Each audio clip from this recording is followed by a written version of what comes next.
Yeah, see, and I was trying to think of like other questions that you would ask and how I can bring it back to Los Angeles. Because the whole point of the getting everyone involved is that they are in that city. And they're on your side because they like it. And I'm tired of being attacked for questions that I'm asked and I answer honestly. Honestly, dude, girls do not want the truth, you know? Probably not. I told somebody recently, I was like, yeah, I don't think I want to leave Los Angeles. Not even for fun. Is that the truth? Is it? In the moment, it was. Like, when I was thinking, you know what I mean? Like, you're just in a bad mood on a date. I don't know. I guess if I had to go somewhere, I'd probably fucking go to the morgue. It's like a terrible attitude.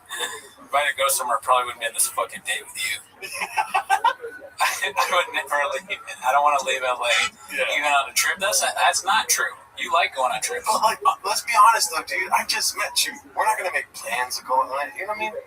And then like, it's part of like the whole thing where they have to like we have to be one with each other and stuff like this. It's like, no, dude, just fuck me already, dude.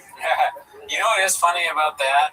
If the girl's motivation for that is not like either just keeping the conversation going or seeing what your interests are, if she's really like she's asking that because she's so sick in her mind that she thinks that if you say the same place she wants to go, that means something. Yeah. I mean, it would be kind of cute and nice if it was. You say like Iceland, and that's like where she really wants to go. Like, dude, don't get me started on Iceland. Dripping wet.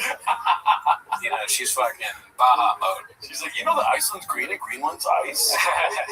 But, I mean, yeah, that's like a stupid thing. I think it's just like a way to know that you like traveling or something about you. Yeah. Right? Yeah, I like to keep a thick veil. You know what I mean? What? Yeah. Stop. But what's a bad answer to that? A bad answer is I'm never leaving Los Angeles. I guess that is, yeah. That's always the worst. That is a terrible answer.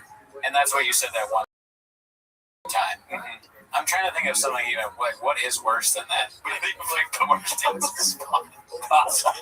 You weren't even trying, and you picked the worst possible answer. But now I'm sticking to it because I got good douche so hard by some random chick. You know, and then I'm just like, all right, well, fucking next time you're gonna hear about it from everyone, dude. I wonder what she said. Did she say like, you never want to leave LA? Like she got kind of like she was like trying to be like, how can I approach this kindly, whatever type thing. Yeah. And then she's like, I mean, that's I don't want to travel. Like like. Oh, okay. So she did say, okay. What's another answer? What's another question that chicks ask like that? Like that you could, because I like the idea of like it's all LA. It's you know what's funny to bury yourself so deep in a hole like that, like right away in the date, and then to dig yourself out of it, try and convince her that no, I just really love Los Angeles a lot. I'm a very positive guy. I love LA. But how do you come back from that? What's the question that they ask? What do your parents do? They're like, why? You just start lying. My mom is the mayor of Los Angeles. I'm sitting here. My parents actually founded, or my great-grandparents founded Los Angeles. That doesn't make sense. My great-great-grandpa's name was Angelus. Girls, knowing that I'm a comedian, always ask if I've been on Kill Tony. How can I bring you back to Los Angeles? Oh. I was on Kill Tony. No, go ahead. Ding, ding, ding, ding. Yeah. Everyone, she's just asked another question. Yeah. I'm going to have to bring everyone into it. Okay. I've got one, but I mean, okay, go for it. All right, so you say, does the Kill Tony thing? Ding, ding, ding. Hey, everybody. She just asked me if I was on Kill Tony ever. I got one thing to say about that. Because they say, I Kill Tony. I wanted to say another word. I wanted to say a word they use on that, but I don't think you can say that word. You can't say that one. You can't say that one. I'll block it out. But you all knew what word I was thinking. And I don't say that word, but they say it on Kill Tony. I say it on Kill Tony. So, bring it back to Los Angeles. Oh, sorry. Right.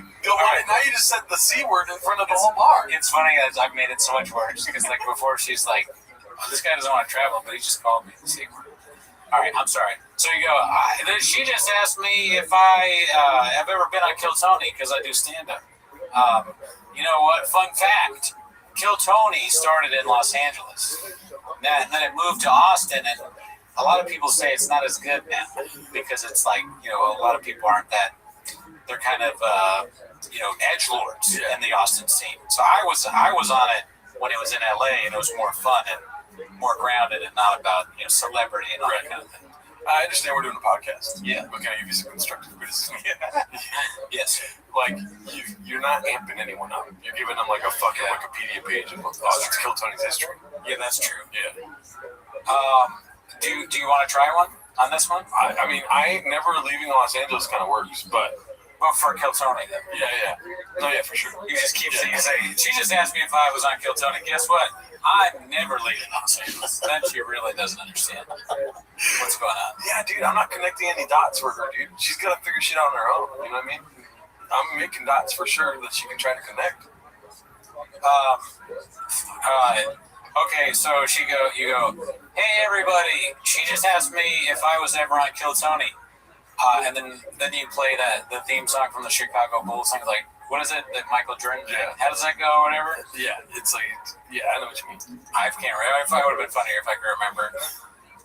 Whatever it was. No, it's just that shit. Don't do that shit. Fuck. Hey everybody.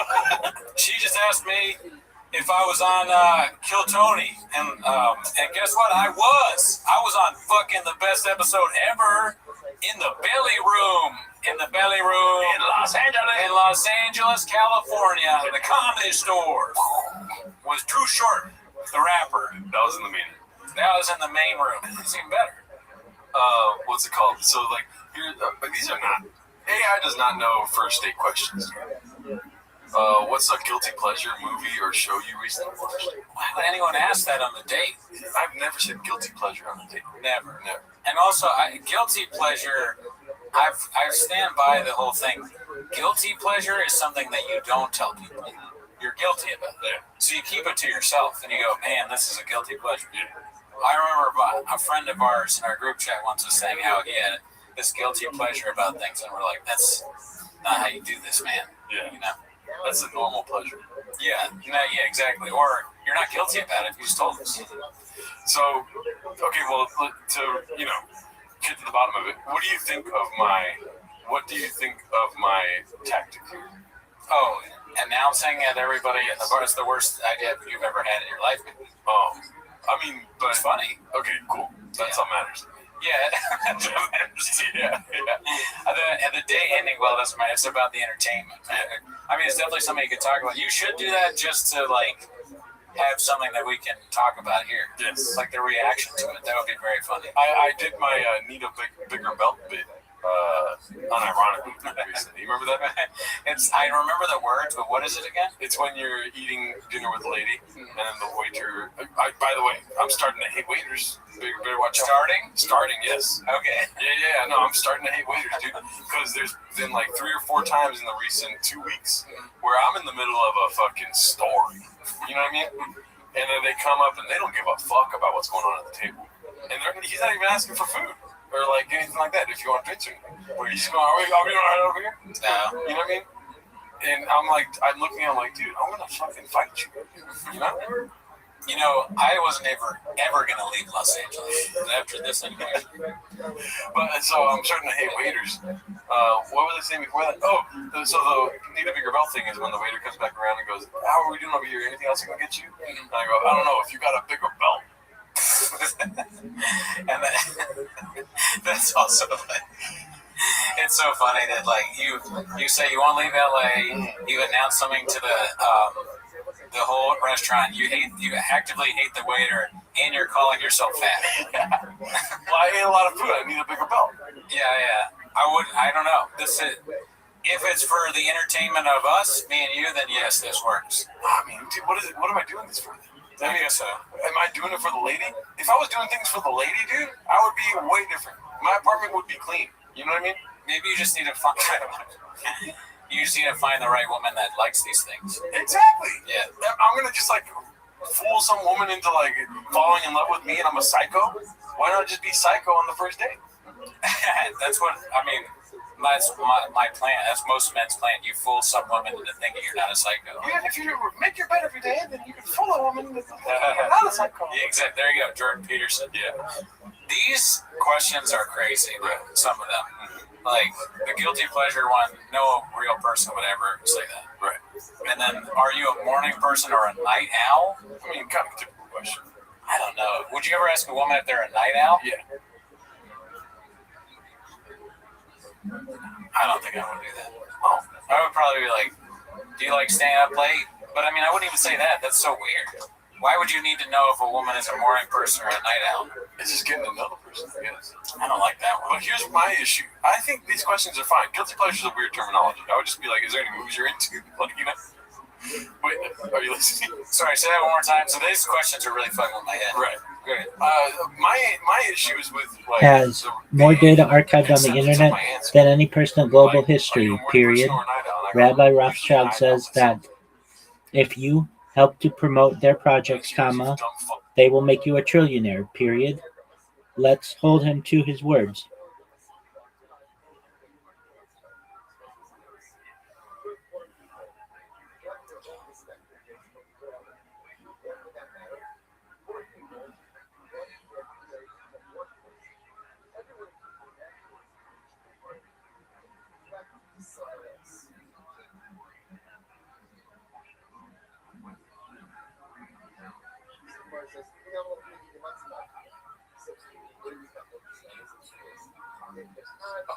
You're a night owl? You just stay up all night? Is that what you fucking do? You idiot? You know what I mean? I hate that part of it. It was like, okay, why don't you answer the question now? Like, obviously, you're a morning person. I got that from that, but I didn't need all those name calls.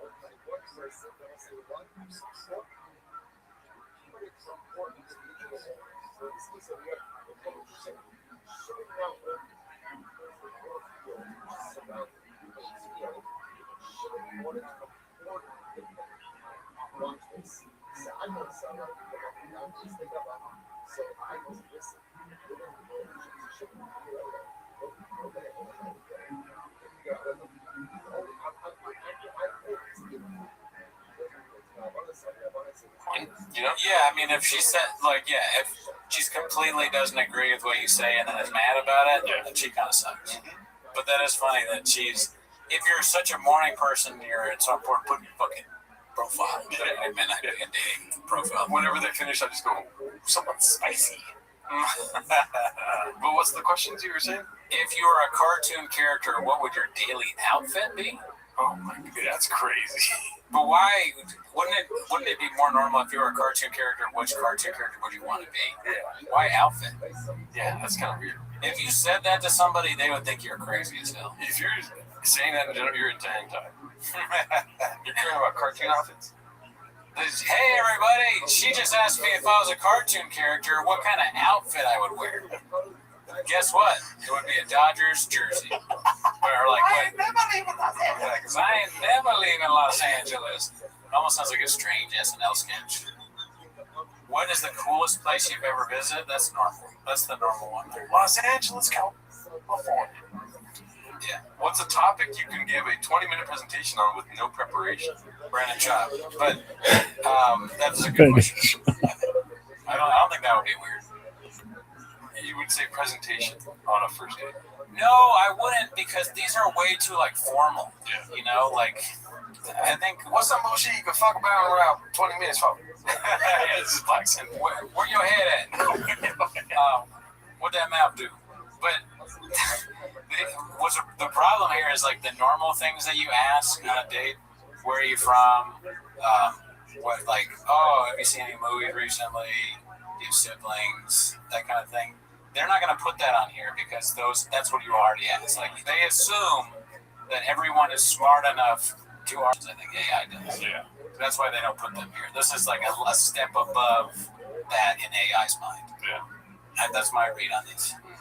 I think we're witnessing AI not know what love is. Definitely. I don't think, yeah, for sure. What is your favorite way? These are so weird. They're worded like somebody doesn't know how to talk to someone else.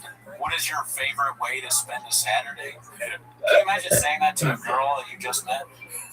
That would come off so weird. So, what is your favorite way to spend a Saturday? You just go like this.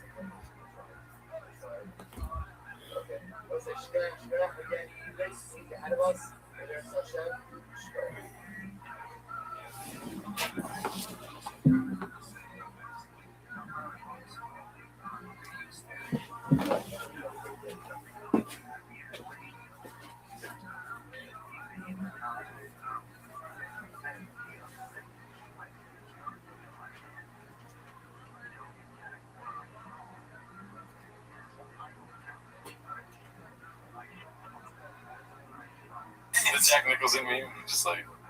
Yeah, it comes off like you're gonna plan out how to kill them or kidnap them on a Saturday. That's coming up.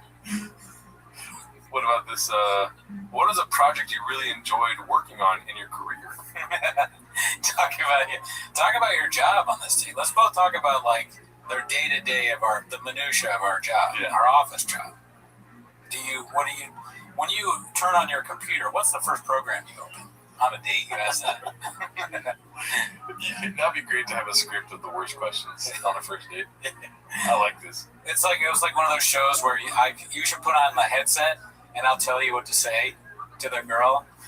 So when you get there, she goes, "Hi, I'm whatever," and you go, "Hey, I'm Gerardo, the love machine."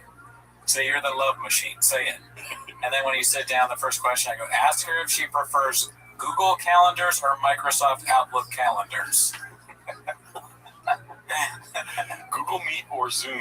Yeah, Google Meet or Zoom. You go, lightning round, Google Meet, Zoom. Slack, GChat. Yeah. Just ask her a bunch of office bullshit. I'm really sold by this idea, and I'm not afraid to try it. I'll do it if you want. No, not your. Oh, that's the terrible worst thing ever. It's a terrible idea. I'm talking about literally getting the whole place involved and then answering your question. I like it, and if I make them like all embarrassed and stuff, then I'm sorry, but this is hilarious, But yeah, ding, ding, ding. Like, guys, she just has the dumbest question. Would you like to say what it was out loud, please? She just asked, "What is my favorite food to cook or eat?" That's what it says there. Tacos from Dodger Stadium. You just say tacos. Yeah. So, anyways, this is. I'm really looking forward to trying this. But if any woman sees this podcast, they're gonna not go on to do with me. They probably will. I think probably still 1% with female viewership. Yeah. Who has been one of your favorite teachers or coaches? Oh wow. Well, we talked about this on the live stream. Well, our teachers or coaches? Yeah. Mr. Mariansky, he wiped the board with his big old stomach. Oh, he was one of your favorites? No, but that moment made him rise the ranks, These are questions that are just like not things you'd ask somebody on a date, really. They're not good questions. What is something I wouldn't know by looking at you? What are questions? All right, let's go to search what are questions you should not ask on a first date. Oh. Because these I kind of think they are questions you should not, or at least the way they're worded, I wouldn't ask them on a first date. But I'm curious to see what Gemini thinks you shouldn't ask. Past relationships. How many people have you slept with? You don't ask that on a first date? No, because you just go body count. Body count, question mark. Do you still love them? Do you still love them? That would be funny if you said, how many people have you slept with? And she goes, I don't normally. It's kind of weird that you asked that, but 14. You go, do you still love them? Like she loved all 14 of the men.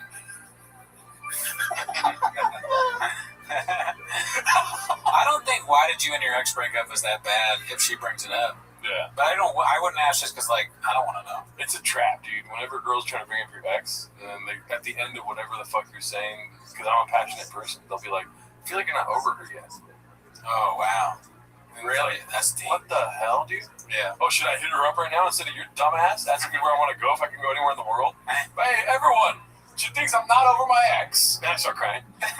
She asked that because when she asked you where do you want to go, if you go anywhere, you said my ex's house. Or no, you don't say your ex. You say like a random city name here. You go Monrovia, California, and she's like, "What? Why? You really like Monrovia?" And that's where my ex lives. That's where my ex. You say an address, 1517 St. Cloud Street. That's where my ex lives.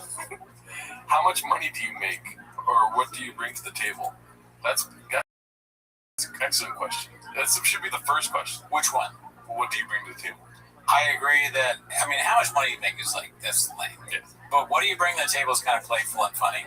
A girl might take that the wrong way. A guy might take that the wrong way. Check your watch. Be like, all right, I got about 3 minutes left. What do you bring to the table?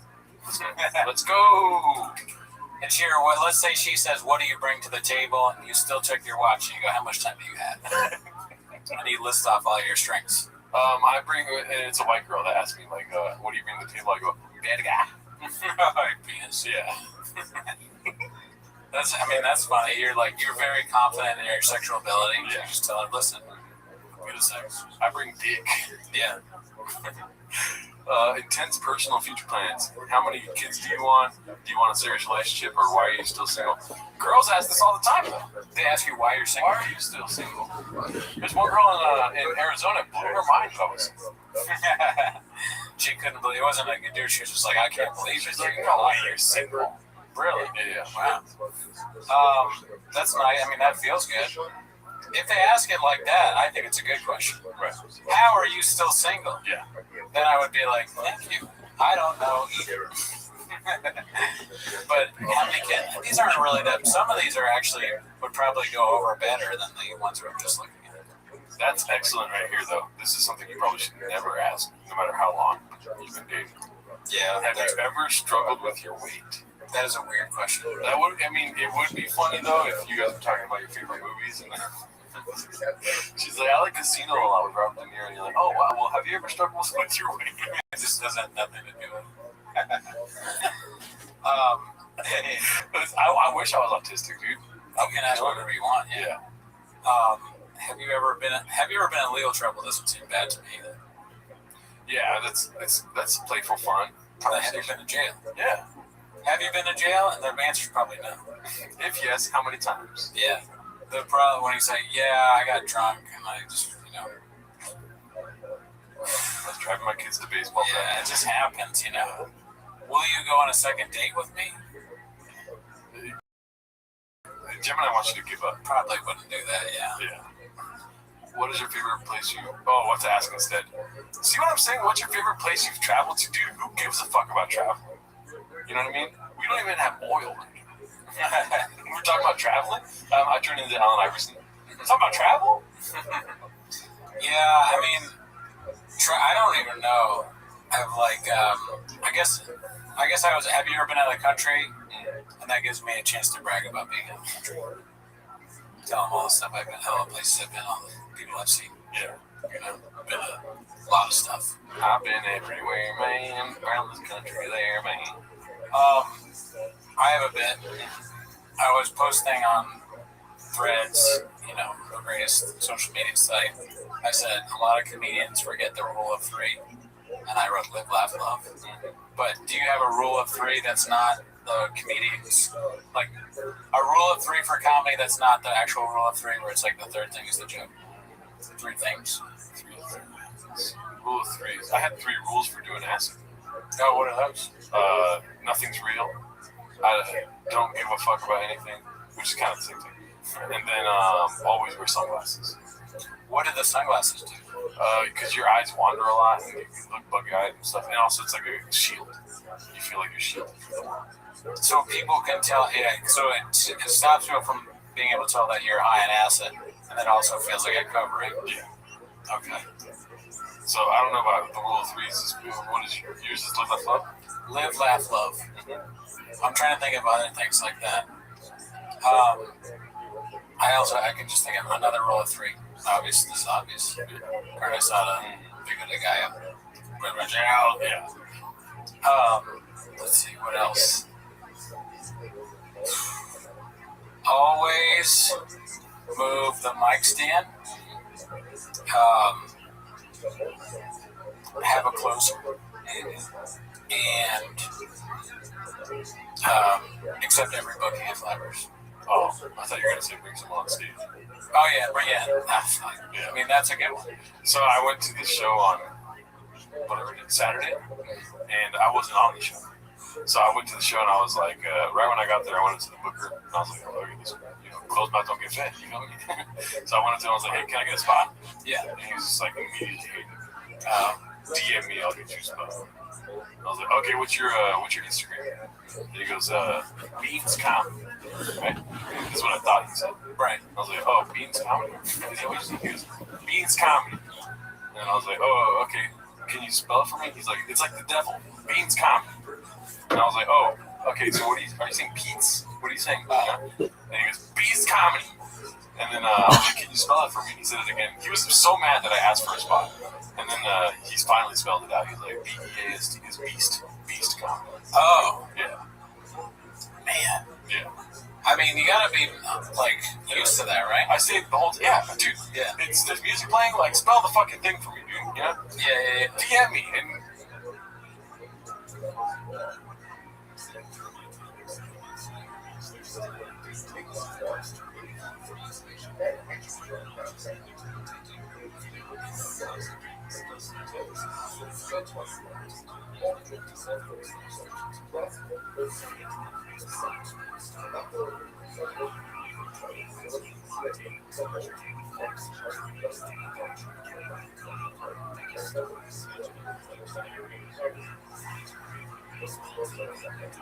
You're never gonna find. It's funny because it's like if you can't hear it and you keep asking, you not like what does he expect? Just you gotta spell it. And he's wasted 6 instances of just saying the same thing. Beans, fast, bomb, Baron, comedy, the devil, like the beast with 2 backs. Shakespeare, is that the devil?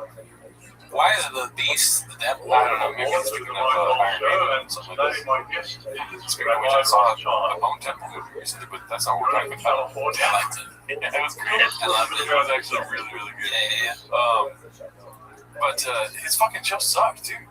Like, dude, it's not my fault nobody's here. It's kind of your fault, you know? Yeah, like, why do you, if your show's not even that good, and I'm asking for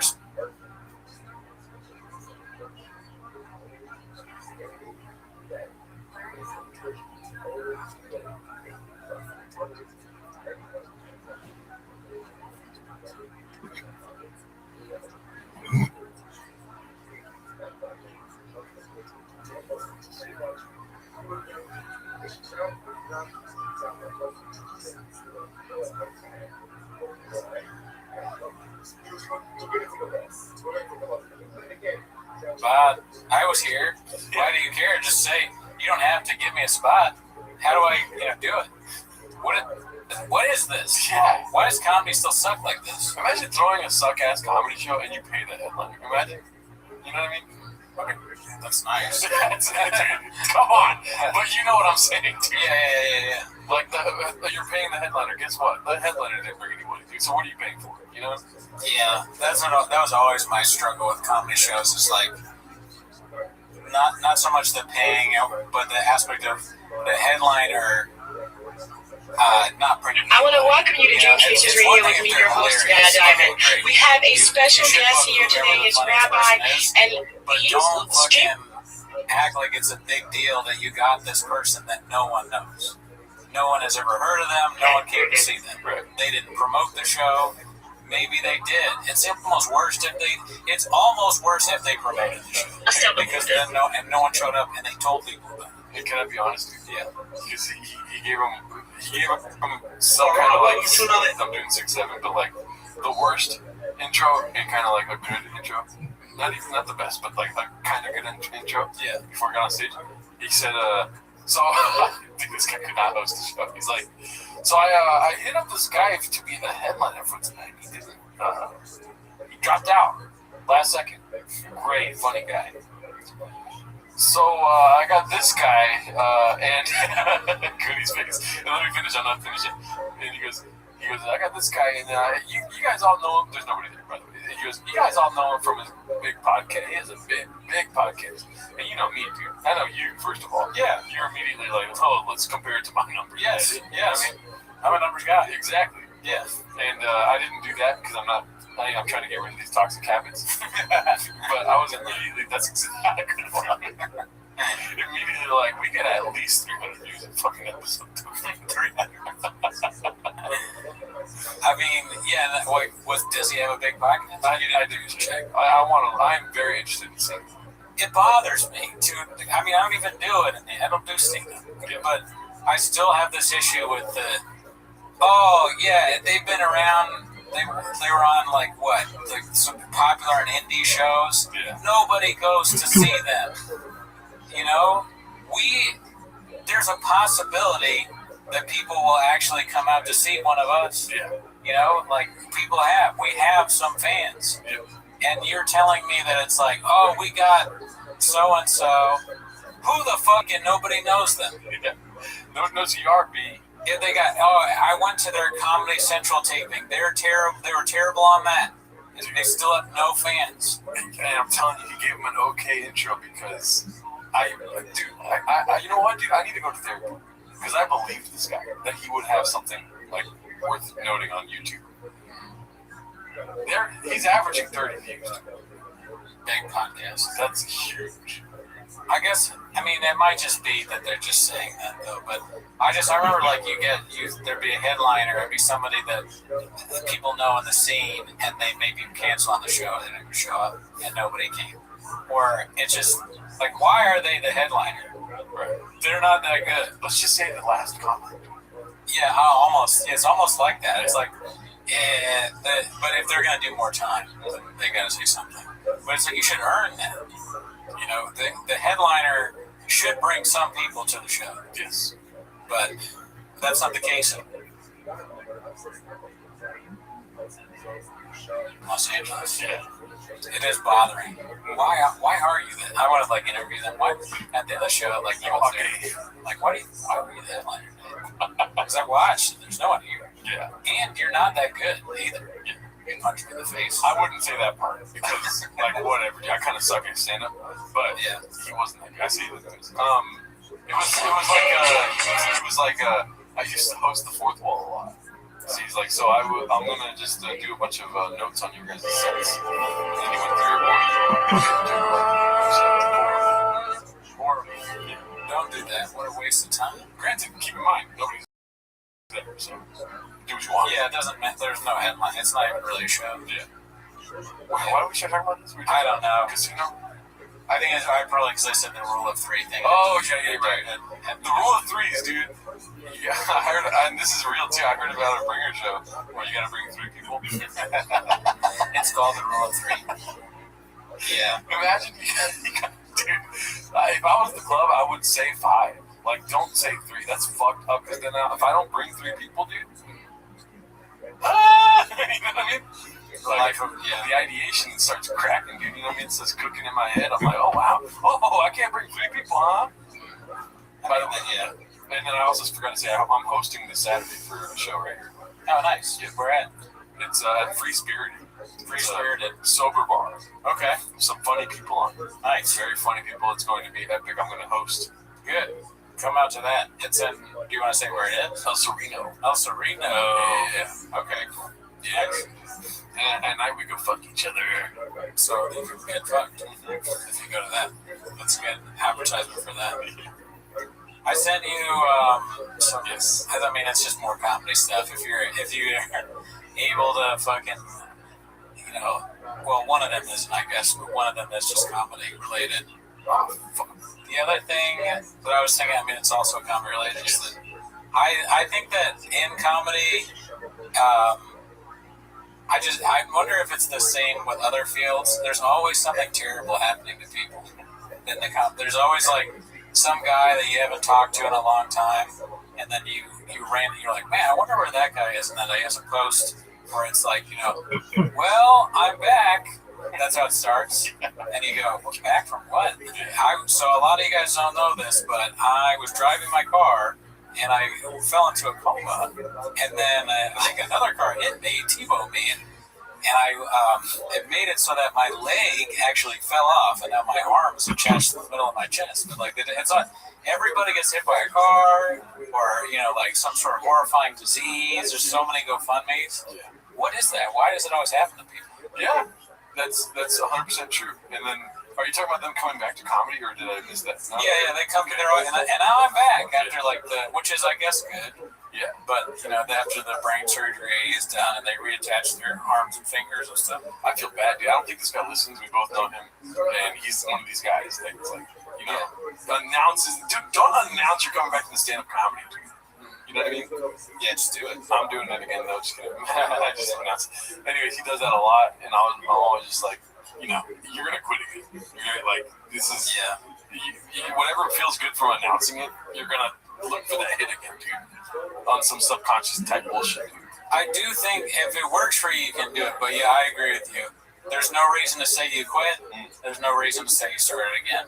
And so, recently he messaged me and was like, "Hey, thanks for liking my last post." Or something like that. Hey, thanks for liking something.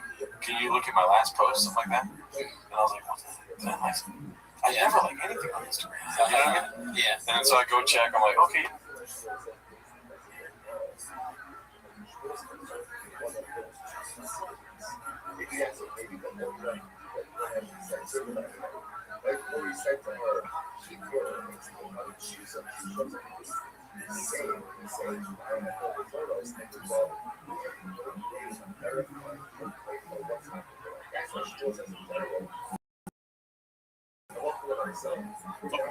Welcome today.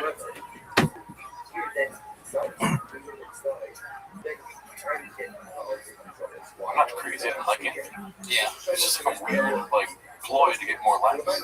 Yeah. I don't like that. I like the guy though. Yeah. Cool guy. But That's the thing. That's another thing. That company, it makes nice people do creepy, gross things like that.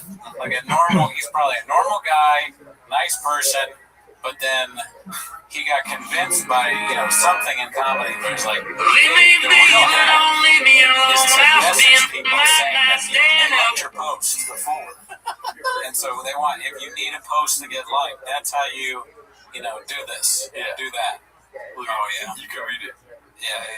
Or he said, thanks for the birthday wishes. Check out my latest post. I didn't give him any birthday wishes. Yeah, I mean, It's just like, you know what I'm talking about. yeah, no, that is too much. But he's a cool guy. Nice guy. If I really want somebody to like a post, it's usually like, because there's some reason or whatever, I will just message only people that are close to me. And I'll be like, listen, I need this. Like this post, okay? I need these people to think I'm cool. I'll be very honest. It's not going to be like hey, guys, I saw you like my latest post. Why don't you check out this one on Discord? No, I'm going to be directly honest with you. I like it. And if you don't like it, I hate you. If you don't share it, I will kill you. But that has gone down quite a bit since not doing stand-up anymore. There's a lot less of the post or the message that you send where you're like, that's how I used to send most booking requests. Like, but it feels so pathetic. Yeah. Oh, here's a clip, and if you ever want to be on your show, I throw up in my mouth because I had to ask for something. I was like, I don't deserve that. But it's, at the same time, I still have the audacity to be angry about headliners. Yeah. But, It's just a gross sport we play, dude. This comedy thing. yeah, it's disgusting. It's disgusting. Nobody wants the truth. You know what I mean? They want you to just like everything. Dude, I was joking with comics that I was gonna sleep on the Santa Monica Pier. And this one guy, no matter what I said after that, it was a joke. Yeah. They were like, what are you doing after this? I'm like, oh, I'm going to go drive to Santa Monica. What are you doing out there? Too many questions. I don't know you fucking people, right? But I'm like, I'm trying to find a spot to sleep on the pier tonight. Yeah. Because of like this inside joke that we had with me being homeless, not real. I have an apartment, right? Right, yeah. And then this guy keeps going, he goes, I don't get you, like, I don't understand what you're saying. Like, what are you talking about? Or like this kind of stuff. And then they ask like real questions, you know what I mean? I was talking about, like, I saw Bone Temple last night, we were talking about movies. Yeah. And he goes, yeah, I don't get you, dude. Like, what are you talking about? And then I looked at him and I was like, can you fucking hear me talking? Like, are you like going through like a fucking death phase right now? Yeah. And then now I look like the angry guy, but I'm being funny. This is funny things to say, which is somebody that keeps saying they don't know what the fuck they're saying. It's weird that he got mad about, or acted weird when he said the peer thing, because I totally understand that. Yeah. It's not a hard thing to comprehend. Now, when he wasn't understanding that, I did follow that up with Ben Affleck's kids go to school up there. I gotta wake up early because I'm a paparazzo, is what I said. But I'm just cooking. You're confusing this poor kid.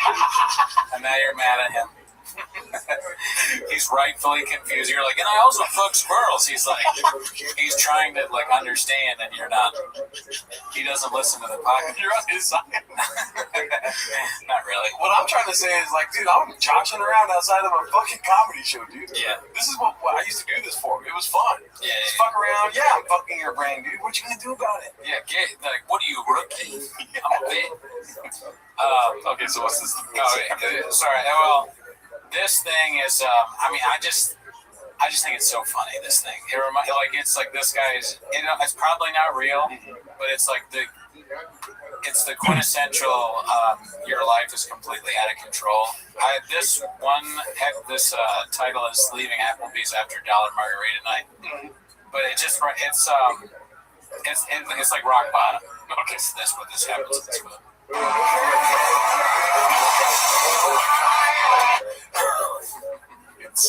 It's gonna be good. I didn't know music. Oh my God! He throws up. He crashes his car. He opens the door, throws up, and then this is what makes it great. And then drives. What did he shoot? Just his car? His car. Oh wow! Every time I watch it, it makes me.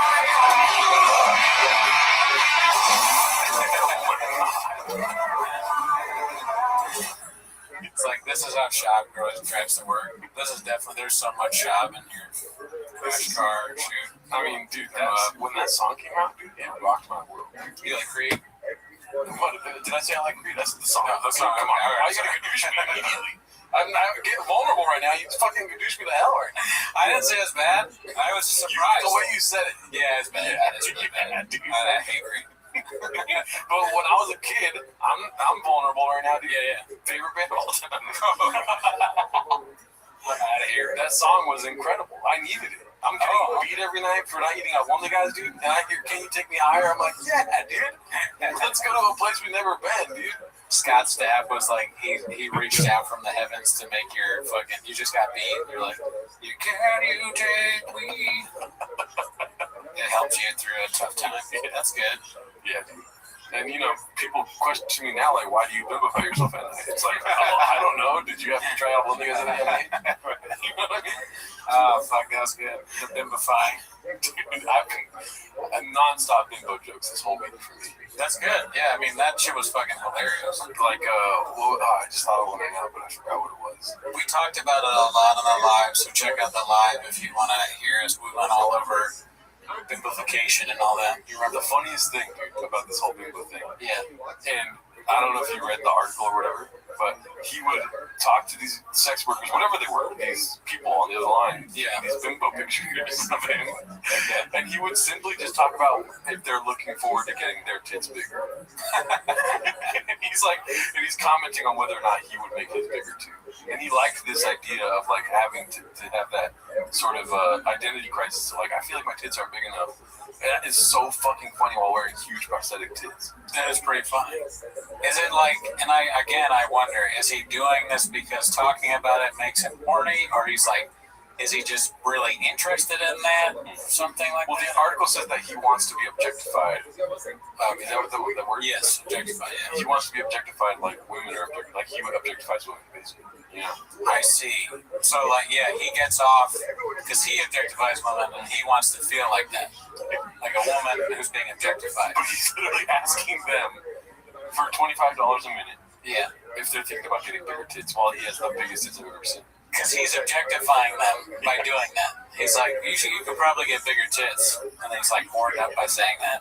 He's a misogynist, but he needs to be dressed as a woman to do it. Yeah.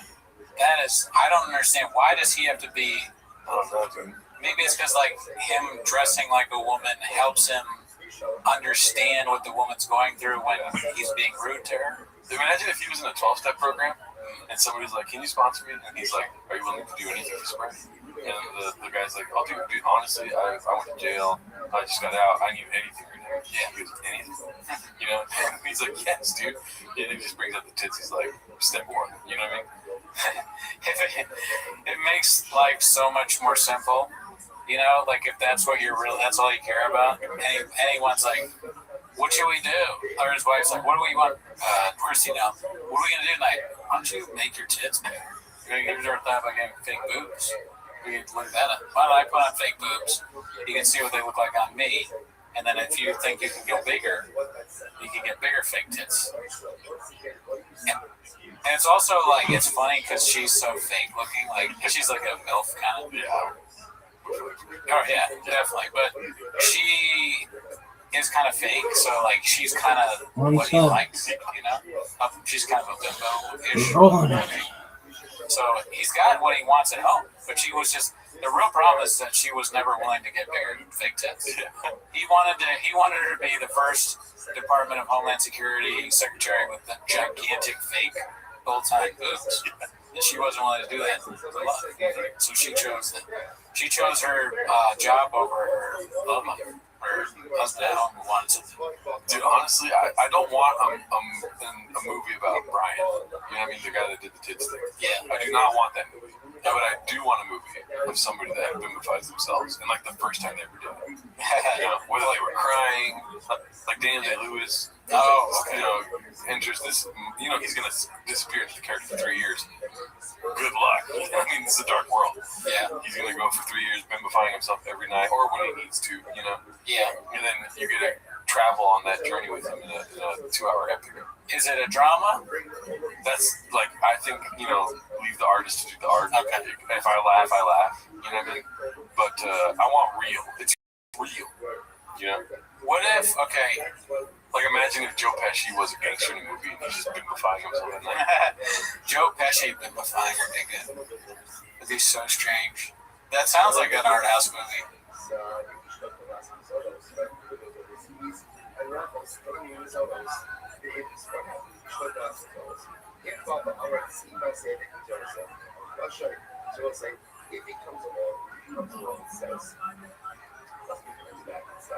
Listen, I know keep your earnings. I told you to keep your earnings. Okay, so remember again, that is a committed approach. How do you base the bus? You base it on these things. Base it in the stipulated. Right? They came along and sold up property. Because he's so old. We're making a movie about how fucking sheep are people. Like, why can't we make, or what is that movie called? Lamb? Oh, yeah, that was weird. You're right. Yeah. Oh, we can't watch somebody bimbify themselves and like the journey they go on? You're right. The lamb should have had big tits. What if Christy Nome, like, they stay together and her boobs and her butt just get really big? She has big fake butt, big fake boobs, and they say they're like, he's really happy. The whole family. When the kids become of age, they get big boobs. The sons, if they have sons. The dogs that they have, you know, she killed her dog. She puts big fake tits on her dog. They're just the big fake boobs family. Yeah. It's the whole family bimbifies everything in the house. The dogs and cats are bimbified. Santa Claus, like when Christmas stuff, they bimbify Santa Claus. You're thinking on a different level. Because I like this. Yeah. Easter Bunny. Easter Bunny has big fake tits. Yeah. Everyone's like, could you not do that? And then our kids are out. And you gave them, do what? Like, you gave the Easter, actually, you gave a leprechaun fake tits. It's St. Patrick's Day. Just, can you not do that? I know you're going to do it. They hire a mariachi for Cinco de Mayo and they have them all wear big tits. It's like, can you not do this? Halloween, I know what you're thinking, all right? I know, don't do it. And then there's like tons of fucking ghosts and fucking vampires with fake tits. That, or they surround themselves with no tits and they're terrified. It's like a scary holiday, you know? Oh, like their idea of Halloween is like just people like look normal. Yeah. And like they take pictures of their neighbors and they go, I actually what they would do. But yeah, like if they put like a cardboard cutout of their neighbors there, but they go no tits. I don't know what the fuck. I don't know what I'm talking about, dude. The vibe bands wore off. You should get what would be a cow sheep bet for fake tits? Big band. Oh, easy. The Christine Nome gets fake boobs. Oh, okay. Can I check if that's on cow sheep? There could be. It wouldn't surprise me in the least if it was, but I think you might have to have an account to do Oh, it. really? Maybe. I'm never doing that. Yeah. To see. Yeah, I mean, can you bet that's on couch? Yeah, I've never even been on. I don't know what cow sheep looks like. Great. This one. So I guess you can see some of the bets. Christy, no. Because there were bets that she would be fired before she got fired. Oh, she already got fired? Oh, wow. Yeah. Okay, there's nothing about big tits here. Too bad.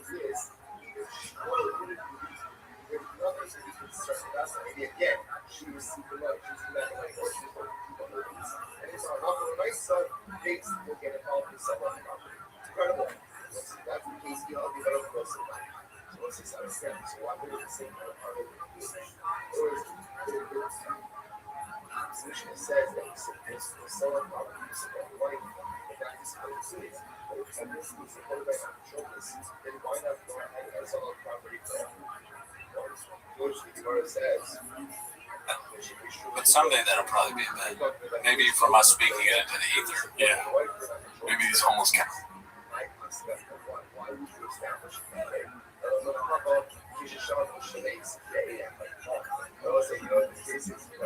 This is a case of where they went overseas.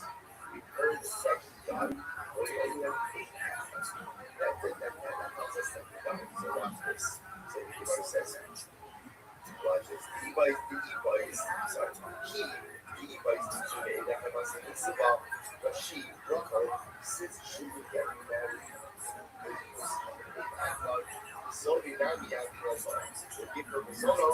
It's ringing back. Yeah. I like that. 28 Republican presidential. How many Christie knows 0%? Yeah, it's not gonna happen. She got fired. Everyone thought she kind of did bad. I'm gonna get out of this bullshit. Fuck Kyle shit. Yeah, not enough tits on it. Yeah. Did you see that Tim Dillon vilified himself? Of course he did. Yeah. He loves to dress like women and pretend to be women. I think I'm old. Yeah. Yeah. I mean, I don't mind. I'm not gonna do it. Yeah. You know what I mean?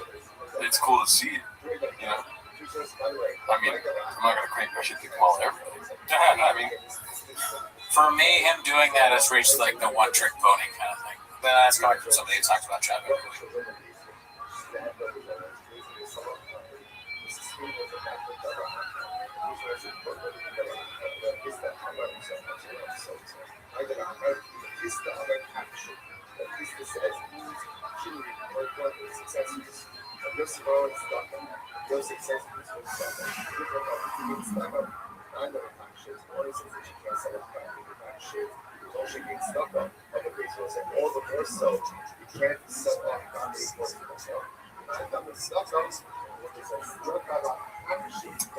there we go. But I'm like, he's doing another woman thing. Oh yeah, because he dressed like what's your name?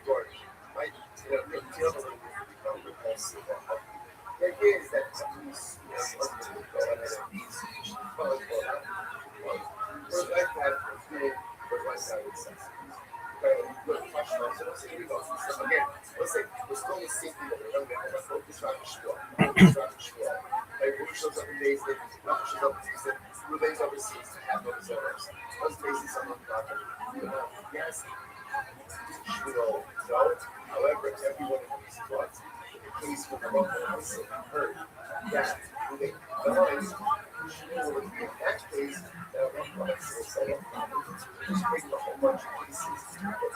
McCain, I think Eric occurred. So, like, whenever he gets a chance, he does that bit. Yeah. Yeah, dude, did you see who was on? Oh, yeah. Did you see Jake Paul and Theo Von talking about blackface? I think I vaguely heard about that, but I didn't actually watch the clip.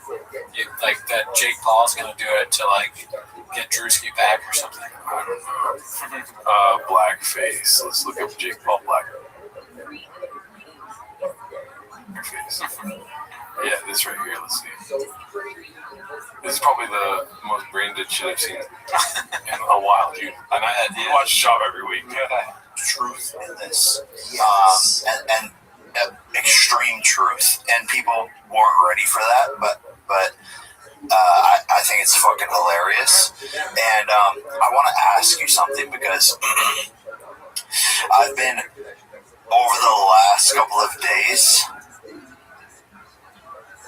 calling makeup artists, and I was gonna do a response to this and like go and do like the full on darker, yeah, and do it and just do it back because why not? Yeah, Why not? Why not is a funny question to ask, actually. Why not? Because when you ask why not about something like that, you already know so many reasons why not. It's intellectually dishonest to be like, why not though? There's so many reasons why not. We know the reasons. Yeah, dude. Unless the head damage has reached you're on shop CTE level because you get hit so much. Yeah. You've forgotten history and what everybody talks about. I was fantasizing though if I was like a billionaire and silly, you know what I mean? If I were to bimify myself and be blackface and have girls sign NDAs while they have sex, you know? You want like you bimify and you're doing blackface while you're having sex? Yeah. Okay. I'm not getting off to it. Granted, I never done it. You know what I mean? But who knows? Just like one, I mean, like, oh my god, that was dark, last night. But I'm a billionaire, so. And no one will ever know because you made them say they can't say. It's not illegal to do. Is it? Illegal. Have huge tits and love yourself. No, I don't think so. Yeah, dude, if having huge tits is a crime, dude, lock me up. You know what I mean? So we found out that you like really are into that. Yeah. Okay. Yeah, and then if you were a billionaire, what would you do with $1 billion? you get everyone's attention in the restaurant. Like, everyone. He just asked me. I'm buying Reddit. That's a good question because I used to be able to spit off 1,000 things I could do with it. But I think it would be funny one thing I've fantasized about a few times is if I had unlimited money, is getting a bunch of it out of the bank, rolling it up, putting a rubber band on it, and like driving up to people, and when they're not looking, just like throw it and hit them in the head with it, and like not like hard or anything, but like hit them in the head, and they go, "What the fuck?" And I go, "It's a lot of money. It's for you." Because I get to laugh because I hit them with the money, but I gave them a lot of money, so they're not going to want to fight me. Yeah. So I get my entertainment, and they get a lot of money. That's one thing I have thought about doing. Yeah. Because that's like... No, but I think you should go further. You should, sew it into a baseball. You know what I mean? But it's like, inside, hear me out, dude. Inside the baseball is like a Bitcoin. You know what I mean? And then you're like, if you tear it apart, there's a lot of money in there. And they're chasing after you, they want to fight you and stuff, and you're like, you just became a billionaire, you don't even know it. Because when I hit them with the baseball? Yeah, but on the inside of the baseball, instead of like inside of the baseball, it's like a chip with a bit more in it. We can workshop this. I wouldn't hit them with a baseball, but like the money can't do real damage. But it would be very funny to like throw paid money at people from your car. You become a pay pig. How so? Oh, pay pig, pay pigs give money to girls online or something like that? Yeah, to get them treated badly. Really? Pay pigs are like, because I've done it. But the pay pig, they pay the girl to say mean things to them. Oh, okay. I thought it was just they give them money. I didn't know they had to get fucking roasted. I mean, it might be that, but I think the pig part is like, they go, the woman goes, "Hey, you're shit," and then you go, "Oh yeah, I love it." So tell me I'm like nothing, and then you get a lot of money. And then you put huge tits on. I wouldn't be the least bit surprised if pay pig guys also bimify themselves. That seems to go hand in hand. But I don't know what I would do if I was a billionaire. Yo. Guess what? Probably never gonna happen. You know what I mean? I'm cool with that. Are you cool with that as a billionaire? No. Yeah. How are you? I don't think there's anything that I'm not chasing it, and I don't know how I become a billionaire. I think most people that become billionaires are chasing it or they inherit it. Yeah. So neither one of those are going to happen for me. Facts. Yeah, that's facts. But the idea of using that money to buy something funny is fun, like Flappers 2. I buy a big building, I call it Flappers 2, and I make it a comedy club, but not the way comedians do. A lot of what comedians do, they buy a comedy club because they want to perform there. It's like a hangout spot, and they have this like grand plan and all that, like fucking like Brad Garrett or fucking all those people that buy a comedy club. Purely out of a joke. Yeah. It's a joke, but I do exactly the same business model, right? I hire a weirdo to be the booker. The person there's a person that acts like they're the owner because it's a shadow thing. They act exactly like Bart. Maybe they dress like Bart, but it's a woman. Dude, Flappers, and you hire people that all look like Flappers staff. Yeah, I hear you. Go ahead. You call her bar holiday. This is what I would do with this. What? This is a great idea, right? Okay, and then I hire someone that looks like me to tweet about flappers too. Yeah, it is. And then it's all like, and then there's a fucking dude. I'll critique. There's a Formula One. There's a Bandizi. Okay. Yeah, I responded. Look at the vertical. Make it vertical. Disgusting. You gotta tell like this is the. Read the message that I sent you. So you give them the menu. They're like, I need it to be exactly like this, but it's flappers too. And you know, like, make sure we. Like, you know what would be so funny? I start booking their comics, and like they can't get like Alonzo Bowden because he's performing at Flappers 2 for like $1 more. I make sure I pay $1 more for. No, I wouldn't do $1 more. So I'm a billionaire. I would like to give. Part of it would be giving money back to comedians. Yeah. So I'll pay them a lot more. So there's no chance that they can book any of the acts because like Hal Sparks, fucking. Who else goes to Flappers all the time? Kevin Hart, classic. I mean, they have. I saw both of them. Yo, what? Fucking. I see a message. One of the bathrooms. Okay, did you see my message? No, I didn't see your message. I didn't see your message. Okay, what's your? Okay, you send me a message.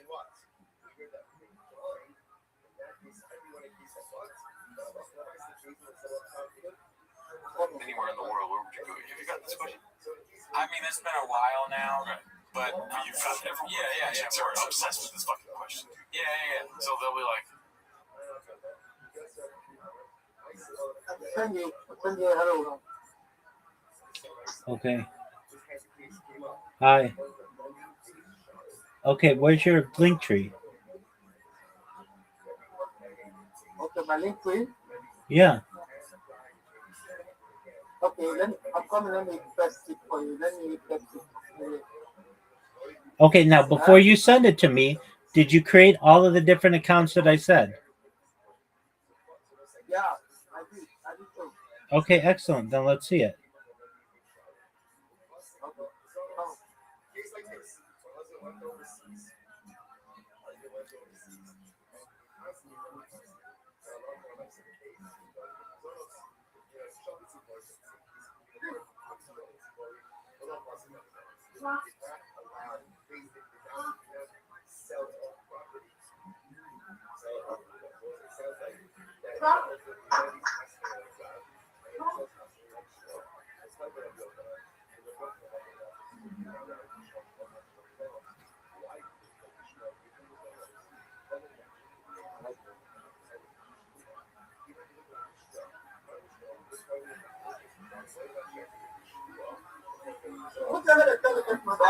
Hey, you got send for you. Okay, I'm gonna look. Yeah, just a little bit.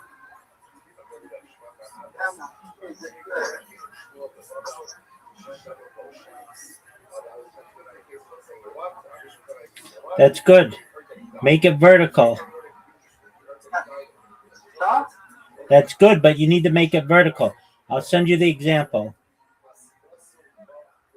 Okay, send it to me, please. Let me work on it. Absolutely. It looks good though.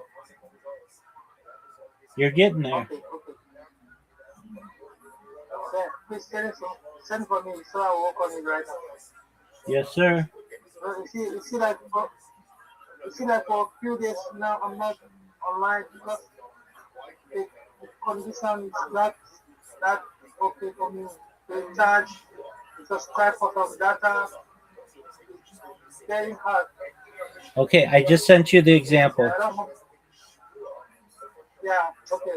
Send it for me please so that I'll work on it. Okay, I sent it.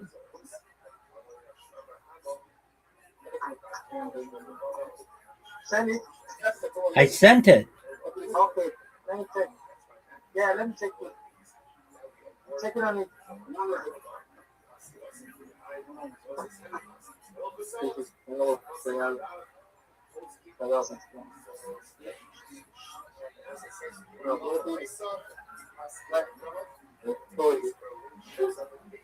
Or get your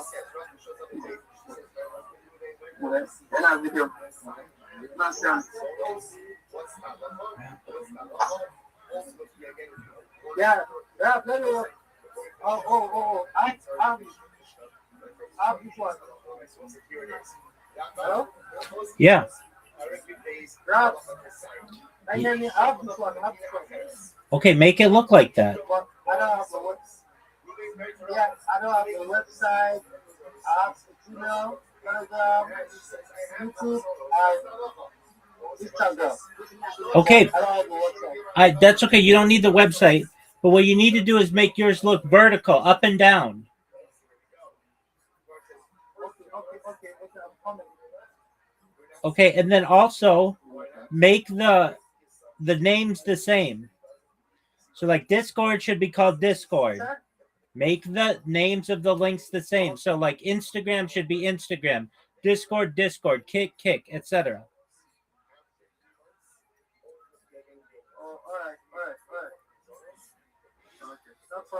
All right, and then when you're done, send it to me. Absolutely, it looks good though. Good job.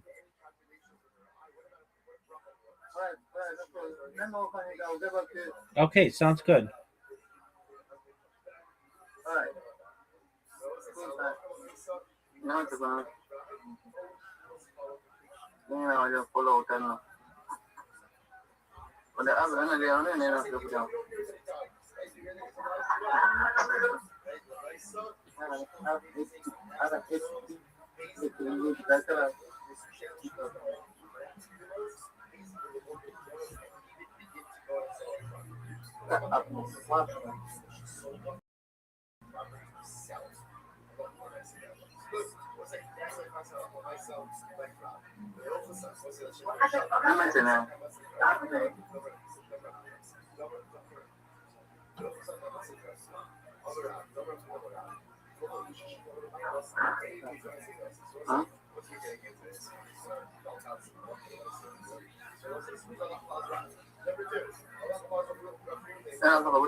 Yo, can you mute yourself, please?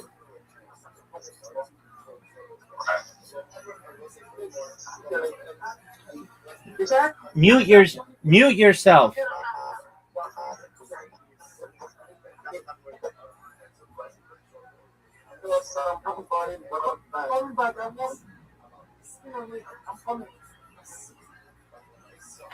yourself.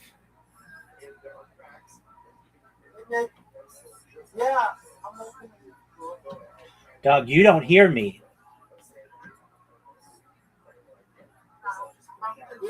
What did you say? It's very loud in the background. Mute yourself. Turn your microphone off, please. All right. You okay?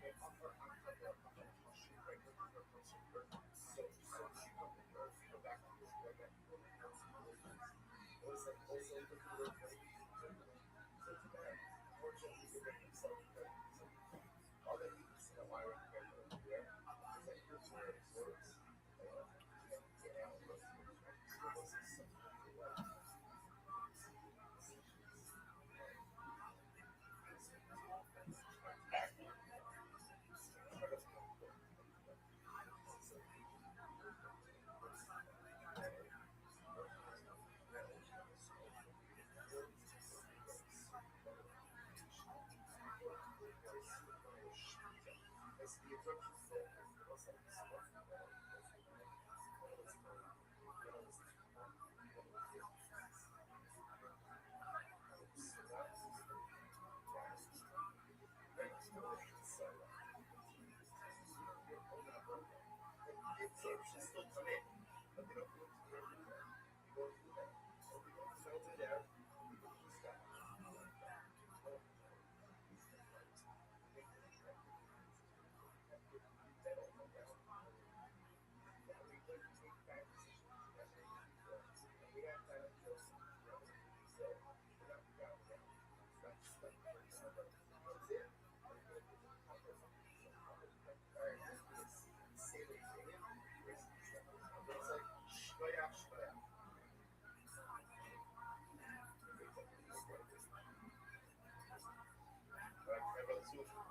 have a great day.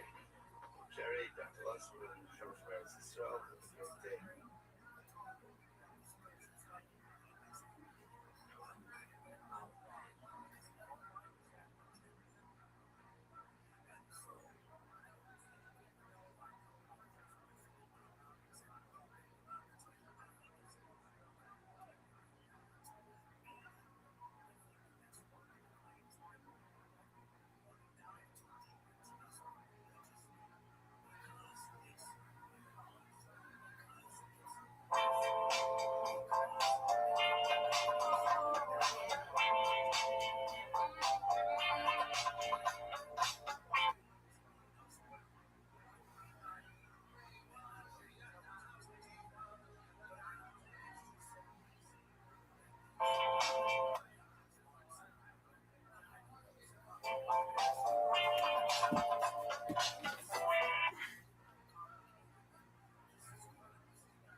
Raccoon Tweeties, thanks for tuning in. As always, join the Patreon, join the Reddit, join the Discord.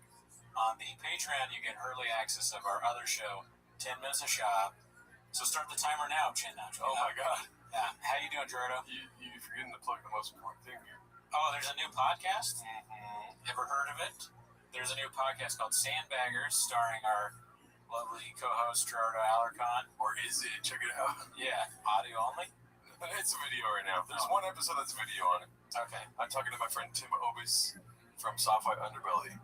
Oh, shit. Yeah, so check it. Do you know what episode it was that he's on, or is he on every episode? I'm sure if you look up Tim on, I think he's the first one that pops up if you look up Tim, Soft White Underbelly.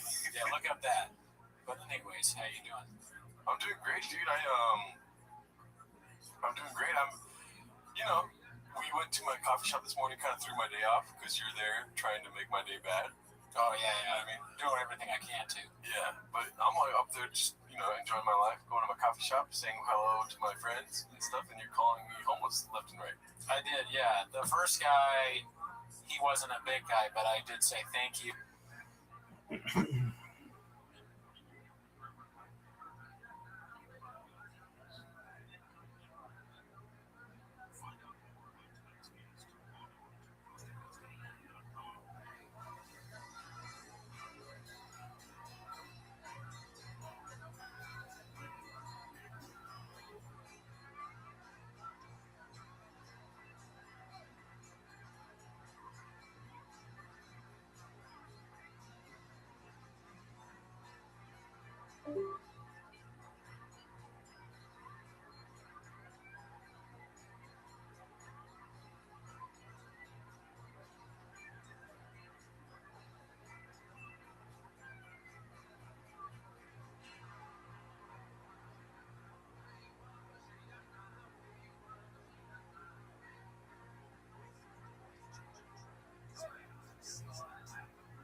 For helping this guy out. And thank you to that guy, dude, because he wasn't for your bit. No. He was like, whenever I would talk, he would laugh, and when you would talk, you'd go. He's pretty friendly. Yeah. Yeah, you think he doesn't like me? Yeah. Well, fuck him then. If you're listening, fuck you too. Yeah, everybody else was nice. Yeah. I've been doing this thing where I've been texting all of my exes, no matter what, no matter how it all ended. I'm texting every single one. Every single ex, dude. Every single one of them, dude. All of them.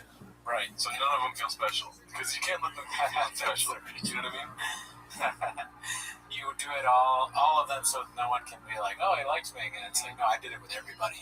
Yeah. So back up, please. So if it ever backfires on me, I can be like, "Oh, by the way, look at this. I texted all my exes. You're just part of some procedure." You show all the different ones. Just look, I approve. Yeah. It's all that's, and it'd be funny if on all the texts there was no response. Just like saying gimme. Well, yeah, how did that go? Well, I was telling her I was lying to her a lot. I told her that I got rid of the couch because it reminded me of her, when really we know podcasting's better with 2 chairs. Yeah. And then 2 big red chairs, but we were like Baja mode. Let's go back to 2 orange chairs. Yeah. But so I told her that I got rid of the couch because it reminded me of her. Every day I would walk by the couch and be like, oh. I wonder what the follow-up for that would be. I mean, she can either be like, oh, that's sweet, or what about the couch reminded me? Yeah. Did she really like the Well, couch? 2 of the exes asked what about the couch reminded me, and then 4 of the other exes just didn't respond. I kept messaging them, they wouldn't respond. I can get into the mind of a woman. Nice. Interesting. I was kind of a joke thing that I said, but that's great. That was like the blue texture of your skin matched. Speaking of blue skin, I'm just kidding. She's an addict and she turned blue once in OD. It's like, remember the time you OD and your skin was kind of blue? And I called the ambulance. So it reminded me because the couch is blue too. Yeah. It was a big blue couch. Blue's Clues. But for some reason, online, when we went to it was a nice looking couch, dude. Okay, don't reduce me. I mean, it's gone now. I don't necessarily agree with that. On video, though, it did not look good at all. I loved the couch before we started doing a video podcast with it. And I was like, oh my God, whose room is this? Video adds 10 pounds to couches. Couches, yeah. It looked like a fat couch. Mm-hmm. I mean, it was fine. I think my main beef wasn't so much of what it looked like. It was more just, it was hard to podcast it. Oh, yeah. Because you would sink back in, you couldn't really get. Also, it made us look really disgusting, right? We're in real life, we're much better looking. We're hitting backs. 6-pack abs. I've got 18 exes I'm hitting up at once, dude. Yeah, that's a lot of women. Yeah. So if you have that many that you had sex with, think about that. Mm-hmm. Okay? It wouldn't be the guys you see in that big blue couch. No, definitely not. You were doing a hot bit earlier, dude. Oh, you want to go? All right, so, yeah, me and Gerardo, I'll admit this, we were talking about big boobs. We listened to it. What do you expect? We left the coffee shop. Of course we were talking about big boobs. Coffee shop full. No, don't do that to my coffee shop, dude. I have itty-bitty titties there, dude. That's right. Which you prefer. How dare you, dude. You heard it here first, folks. Yeah. Gerardo likes A cup. Right. Not like my freak friend Miguel who likes I call them Viking ships, huge titties. And I'm sure in Viking ships, have you said that in front of women? Mm-hmm. And did they think it was funny, or? No, well, it's a great thing to say in front of women if they don't know you're talking about titties. Oh, okay. Because if me and you are in the corner going giggity giggity giggity kind of thing, and some chick comes and goes, what are you guys talking about? You go, oh, Viking ships. Because that makes sense for dudes. We're talking about the Vikings. Maybe. It would be funny if you said that and she looked down at her own boobs. Because she immediately knew. Women just know when you're talking about boobs or looking at a boobs or thinking about boobs. They get some sort of boob radar. Yeah. Men's brains. Boob boners. You have plenty of those. That's my new podcast, Boob Boners. But you were saying something about boobs. Oh, yeah. I told you the story about me and Miguel. Funny situation I put him in this weekend. Yeah. Where I told ladies that we were with that he's into huge tits, which is not false. You know what I mean? Mm-hmm. Yeah. And then I was like, and I like small ones. But the funny part about it is the 2 ladies both had small tits. So Miguel looks like some freakazoid, just like that's not happy with where he's at right now. He's good. Saying that here does make you look a little like a bastard because you threw him. Listen, dude, bros before hoes, right? Mm-hmm. I brought him, so I brought him there. You know what I mean? So that's the bro before hoes, and then what happens after bros? Hoes, right? So it was the hoes' turn, and then I saved him because at the end I went, I'm just kidding, I love huge tits too.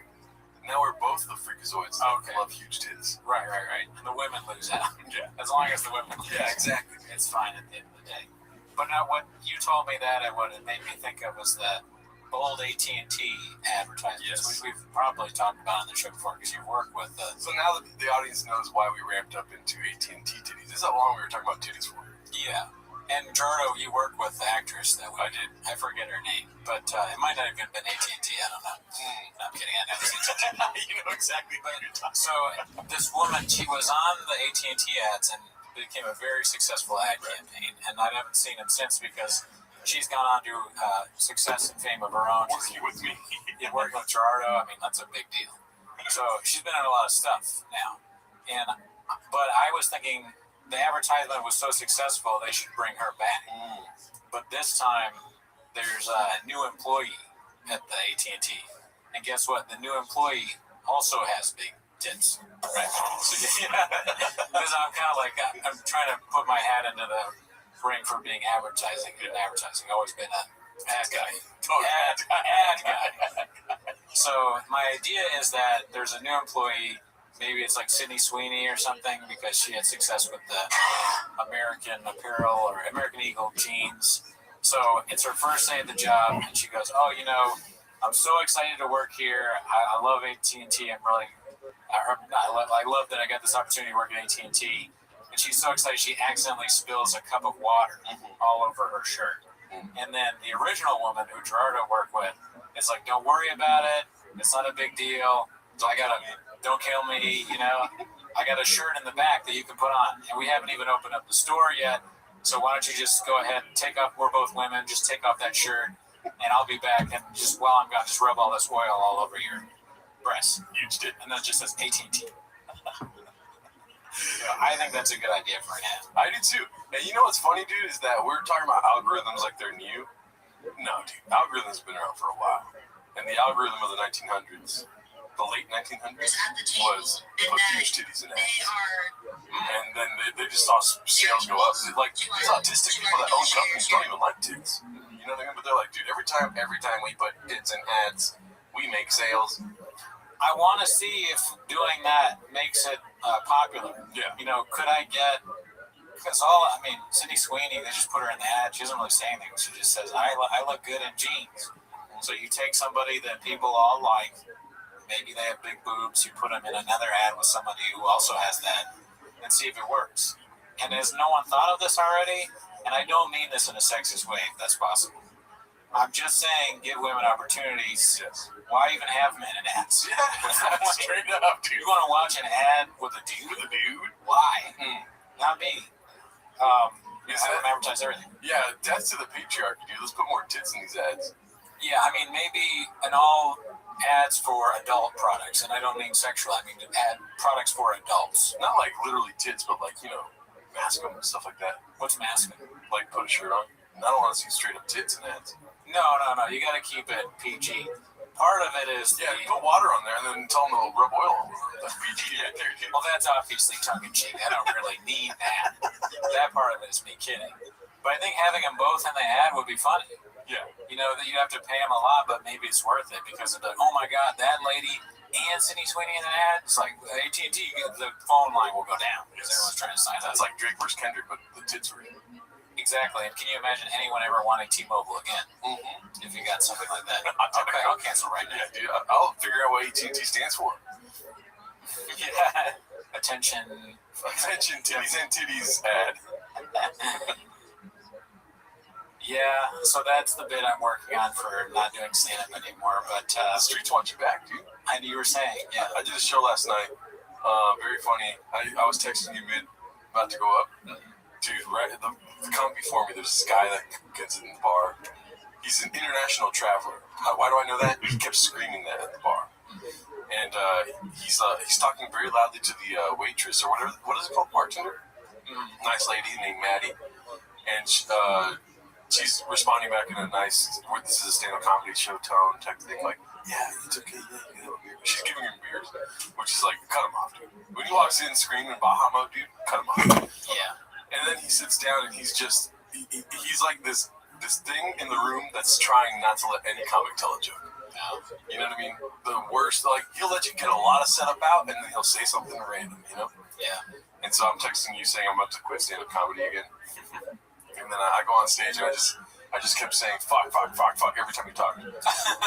Because he would say fuck all the time. I was like, we all know what's on this guy's mind, dude. And then after I gadooshed him, I didn't want to get beat up, so I made a break in my set and said, I love you. I like that. What What did he say to that? He's like, I don't know if he screamed. Obviously, he screamed. Right. He's like, and he's a loving guy. He's not beating up everyone. He's just screaming out loud. Yeah. He's like, I love you too, dude. I wonder what would happen if I were there. I maybe wouldn't. So when you said fuck, did he laugh at it? Yeah, they were all laughing. Good. But the guy laughed too, right? Yeah. That's good. But I'd probably say something like, hey, thanks for yelling fuck. That really helps out. The jokes. I appreciate that. Do you have any other curse words you can yell? Because I'm forgetting some of my bits. And you know what, dude? These hot chicks that were sitting at a table all together, 3 chicks. Listen, I'm not the most attractive guy. Come over here. No, stop, Cooney. All right? I'm not attractive. Okay, yeah. I knew you thought I was ugly.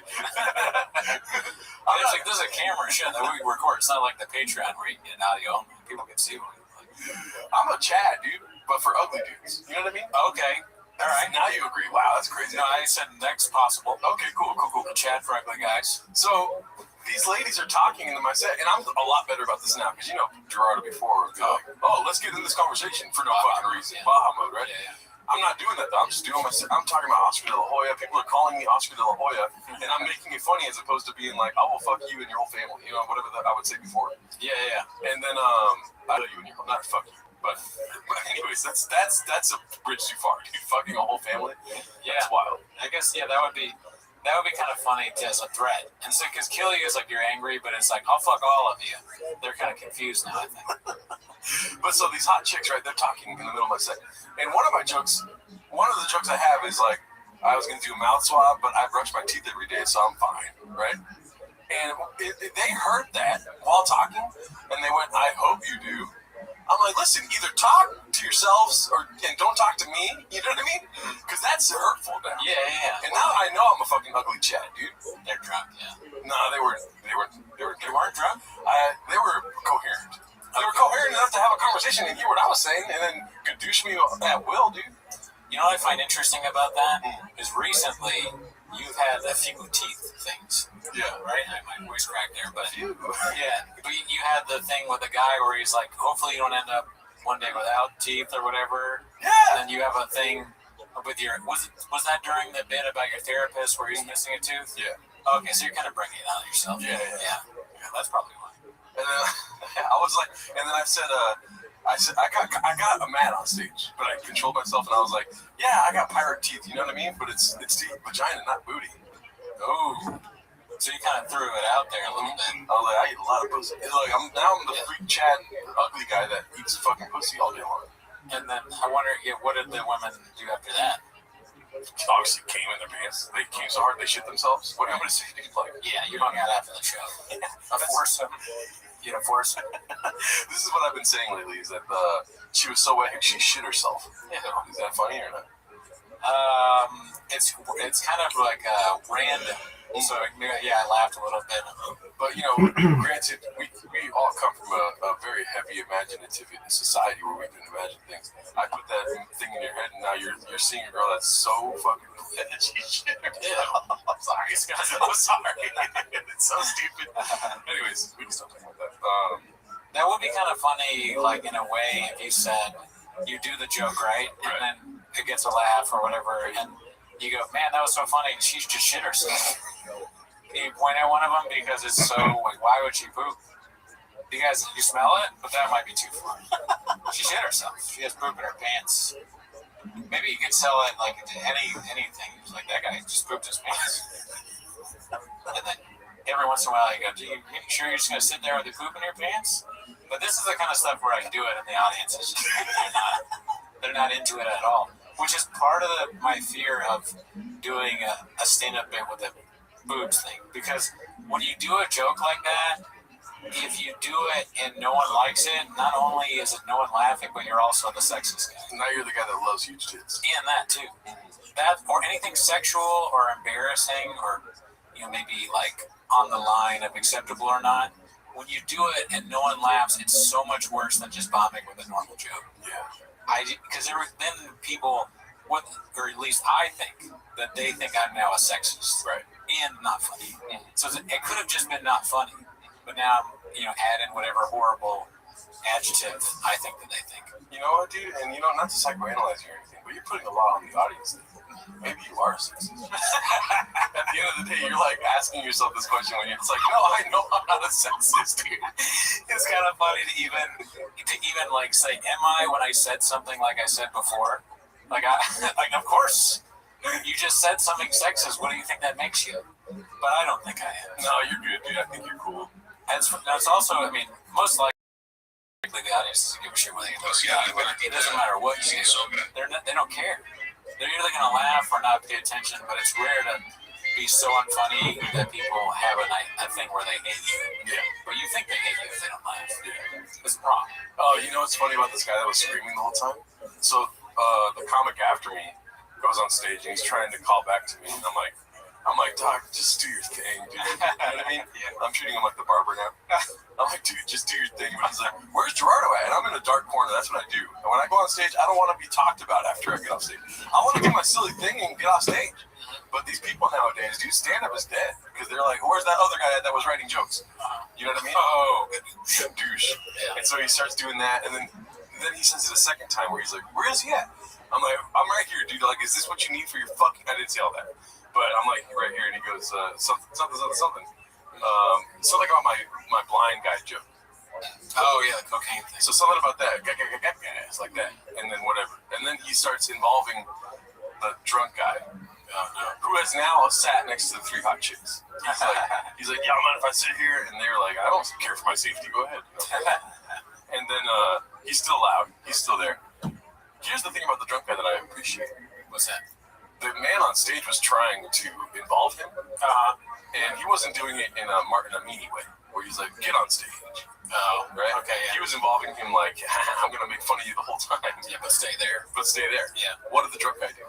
Get on stage. Get on stage, dude. That's funny. You can control a beast. Let's go, dude. I was just in the back like, yes. Yeah. And the guy on stage making fun, he's making everyone laugh because it's all nothing he wrote. It's just stuff in the room. Yeah. You know, he's like, he's now on stage, he's like, no. But then he has to accept it. He's like, all right, he's hugging me now. We're drinking together. You know. Yeah, how far, that's a good question. How far can crowd work go?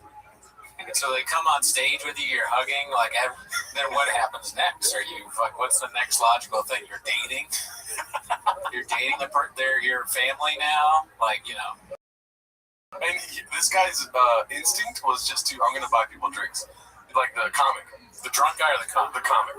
He was like, I'm going to make fun of, he's like, obviously this is what I'm seeing. He's saying jokes that are funny, whatever, but it's gadooshing whoever he's talking about. You know, like making him the butt of the joke. And then at the end of it, he'll say like, I'll just buy you drinks. That's cool. Right? Yeah. But that's a big tab, dude. Yeah. That's a wait. He doesn't actually buy them a drink. No, he did end up. He was at the bar, just like he had like a line of like 10 people getting drinks from. Not good. Yeah, dude. Yeah. I'd rather just be funny. Well, yeah, sure, but I also like that guy goes home to his wife and I had to spend a lot at the show tonight. How much did you make? Way less than I spent. Because I made fun of this guy. He had a weird shirt, so I had to buy him a gin and tonic. I bought him a tumbler. Yeah, that's not a good idea. I don't think you make fun of people, but you don't buy them drinks ever. You just, if you want, just say sorry. I don't know, because I've never actually made fun of somebody, so I don't know what that feels like. Yeah.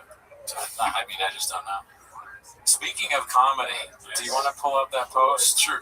So I don't do stand-up anymore. Maybe I'll come back to it someday, but I'm still on Threads. So it's, really, Threads really feels like you have not left. It feels like you're doing an open mic every night. Being on Threads feels like waiting at fourth wall. Yeah. So I saw this from Jessica Curson, who, if you're interested, we watched her stand-up special on the Patreon. So if you don't know what we think about that, join the Patreon. But she posted this. Do you want to read it or what? Yeah. When a comedian constantly posts about how talented they are, how unfunny other comedians are, and tells everybody how it should be done, it amazes me. Especially when it's someone who has had success and a lot of opportunities. Most comics I know are incredibly humble and focused on their own art. After 27 years, I still feel like I can always grow and get better. When they do this, it is such a bad look and people talk about it. All right, so I want to hear what you have to think about it, but the one thing I noticed the most out of this whole post, and I wonder if it's just because I'm sort of like a natural hater, is, and I hope I'm not that, but I feel like I am, is the line where it says, especially when it is someone who has had, and not the success part, it's the a lot of opportunities part. Okay? Because to me, that a lot of opportunities, that's the real gadoosh in this whole thing for whoever she's talking about. Because what she's saying, and this could just be me, thinking this and be totally off base, but what she's saying when she says a lot of opportunities, to me, that means she's saying this person is industry backed and had zero success. Like nobody knows who they are. They're not famous. They barely scrape by living off comedy. And she's saying even though the industry has fallen over backwards to make you a star, you don't have it. You have no fan base. That's how I read this. But what do you think? Whose side are you on? I'm on no one's side. Okay, good. Yeah. Because I think this is shitty of Jessica Chris on to do. Let me read it. So, yeah, when a comedian puts... Okay, tell me why. I mean, first of all, name names. Like, fair point. How about when a comedian talks about another comedian but doesn't say their name? How do you feel about that one, Jesse? That's funny.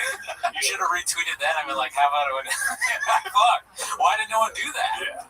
That's good. Okay, I like that. Because this is like, she's also trying to like not gadoosh anyone because she says most comics I know are incredibly humble and focus on their own art. So now, crazy to say. You either identify with one of these. You either identify with I'm the guy that talks about how talented I am, and this is very black and white, coming from a person that performed in Saudi Arabia. You know what I mean? Oh yeah.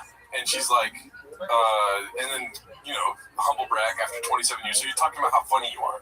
Like you're doing what you just. You know what I mean? After 27 years, I feel like I can always grow and get better. That sounds like somebody that's very talented at stand-up comedy, Yeah. You're talking about yourself at this point. Yeah. Like, I'm doing everything. This is another thing that bugs me.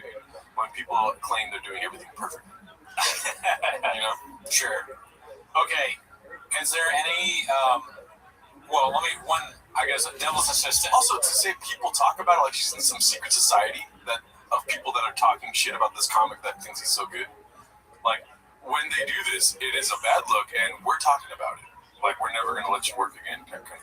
Oh, fuck, I didn't catch that part. All right, devil's assistant on the naming people. Yeah. It is kind of funny to just, subtweet people, right, and not name. And sometimes people are completely insane. Like, I'm thinking, there are comedians that I wouldn't subtweet just out of, like, somewhat of a fear of how crazy they are. I don't know if that's a pussy thing to do, but just don't say anything. It's funny to say. Sometimes, like, this is the problem here for me is that this isn't funny at all. It's not a joke thing. So, like, if I were to subtweet somebody, and I'll call people out sometimes, but it's like it's a funny thing, right? Like, I'm making a joke because I want you to, not that I have this serious opinion about comedy, and I'm worried that people are being mean to each other or whatever it is. Because she's kind of doing what she's saying not to do, right? The guy that she's talking about is making fun of people or something, but you're kind of making fun of him, or at least criticizing him. And again, talking about how talented you are. For 27 years of doing this, I'm doing it better than anyone else. I also don't like the thing that people do with the amount of years they've been in. I've been here 45 years. Like it's some kind of... I've been in this shit. It's a badge. Yeah, who cares how long? Are you funny? Yeah. Because, we're watching the Patreon. That's all I'll say. But yeah, no, I'm not on this person's side. One more, can you scroll up one more time? Honestly, especially when somebody's how unfunny other comedians are. It tells everybody how it should be done. It amazes me. I mean, if the person is just giving advice, I don't care. Maybe some of it's good. That doesn't really bother me. Making fun of other people, I'm sure I care about that. That's what we do on the show. So I don't know of itself, the criticism is not fair. The only criticism I find fair here, though, is the opportunities part. Because if that's what she means, and it's about somebody who falls into that category of like, you see him everywhere online, but do you see any success? Then it's like, that person needs to ask themselves, am I, do I have it? Maybe I don't. Maybe it's your family. But here's the thing, though. This turns into like the Rogan sphere versus Mark Maron. Because it's not okay for comics to talk shit about each other, but we're allowed to call Mark Maron a cuck every single time. Yeah, that's so like it's so crazy. Yeah, you can say whatever you want. Yeah, it should just be a blanket statement of like being able to say, I don't know why she's. I don't really follow Threads or Twitter or anything. Yeah. I don't know why she's saying this. And it says, I know it comes from insecurity. I just wish they would focus on the real underlying issues and not try to fill their empty hole online. It won't work. That's projection, for sure. 100%. Like, empty hole? What are you talking about? And also, you don't know shit. You're like, this is like a thought experiment that you're doing. It's like, does anybody, like, why are you sharing it? You know what I mean? Yeah. If you know anything, then you would know not to share this. It would be better if she not said this, I think, because it's not funny and it just made people angry at her. All right. Yeah. So what's the second one? So the second one is apparently who this is about. Have you ever heard of Jay Jordan? You don't even know who he is. So Jessica Kirkland has a point there. It makes it mean. She has a point, but it's also kind of meaner now. It's like it's a guy that nobody even knows who he is. You know, so that's kind of. She's this big comic, and she's attacking a younger comic who isn't even famous. Let's see here. So that's the first post, and then this is 5 hours ago. Comedy advice from a person who is moderately successful. If you really want to stand out in stand-up comedy right now, just get very good at telling jokes because so many people can't, and they will do everything except an hour. To me, that's not at all bad, that post. I don't understand why this would make you angry. But I mean, well... He hit a nerve. Yeah, the words themselves, yeah. I don't understand why that would make you angry. However, that's his response. If you go back to... But, sorry. So, yeah, the words themselves, like, this is just write jokes. I mean, so many people have said this already. It's kind of a thing that I think a lot of comedians just post online because they're frustrated. So you're frustrated and you go, man, no one's telling jokes anymore. It's almost hack. I did it earlier in this podcast, but it's fine. Yeah. Okay. It's what you say when you're frustrated. Everyone gets frustrated doing this. So, but I think what she's responding to is maybe that this guy, he is always gadooshing people online, and maybe some of those people she likes or something. So she's saying, say how to do this, but nobody knows who you are. Shop. But also, she tried a little bit to be like, but you're so successful. It's like, you put a lot else on that. It wasn't just like, man, I just can't believe this guy has had so much success. He's attacking other people. That would be a compliment. Be like, thank you. All right, I do, and I'm going to continue to shit on people. But she didn't do that. She's had a lot of opportunities, and I know that hurts. There's no way if you are on social media like this guy is, that it doesn't hurt a little bit. So I mean, if this is about me telling people that they could stand out by being punchy and tight right now, she doesn't have to feel attacked. Yeah, so he's not even really going back at her, really. He's just saying, whatever. I saw that guy that made fun of Shad, Ryan Davis. He retweeted the things like he's like, subpar comics will always be offended by this or whatever. So he got into gadooshing. I bet he's saying, hey, Jessica Kirsten, you stink. But what I was thinking would be funny is like, this guy's name is Jay, right? Jay Jordan. What if everybody named Jay has opinions about comedy or is a little problematic? Because I was thinking like Jay Jordan, and then wasn't that guy on the Jay something, J. Jonah Jameson? the guy that was Dane Cook's, what's that guy's, Dane Cook's friend, Jay something? Oh, yes. What's his name? Whatever, that Jay. Jay Light? Not Jay Light, see, that's where. No, I know. But you're right. So it's not Jay. Fuck. Okay. That guy, a lot of people I've heard say things about Sam J, J. Edgar Hoover, Jesus Christ, Jay-Z, J. Cole, Jay Davis. Oh my God. The name Jay might make you a little bit outspoken. It makes you get out there and say stuff that pisses people off. Jay Davis. Hey man, gotta get you on my show at the. He always had a show at some like real fucking douchey, like Hollywood. Yeah, that. But there are other places too, like super. What was the one that was in Hollywood? Doesn't matter. But then, imagine this guy being like, "Hey man, I'm trying to get you on the show." Yeah, what's your name again, Jerry? He had no idea who anyone was ever. He looks like a young Jordan Peterson. Yeah, Jordan before. J. Jordan Peters. Jordan, yeah, Jay Orden.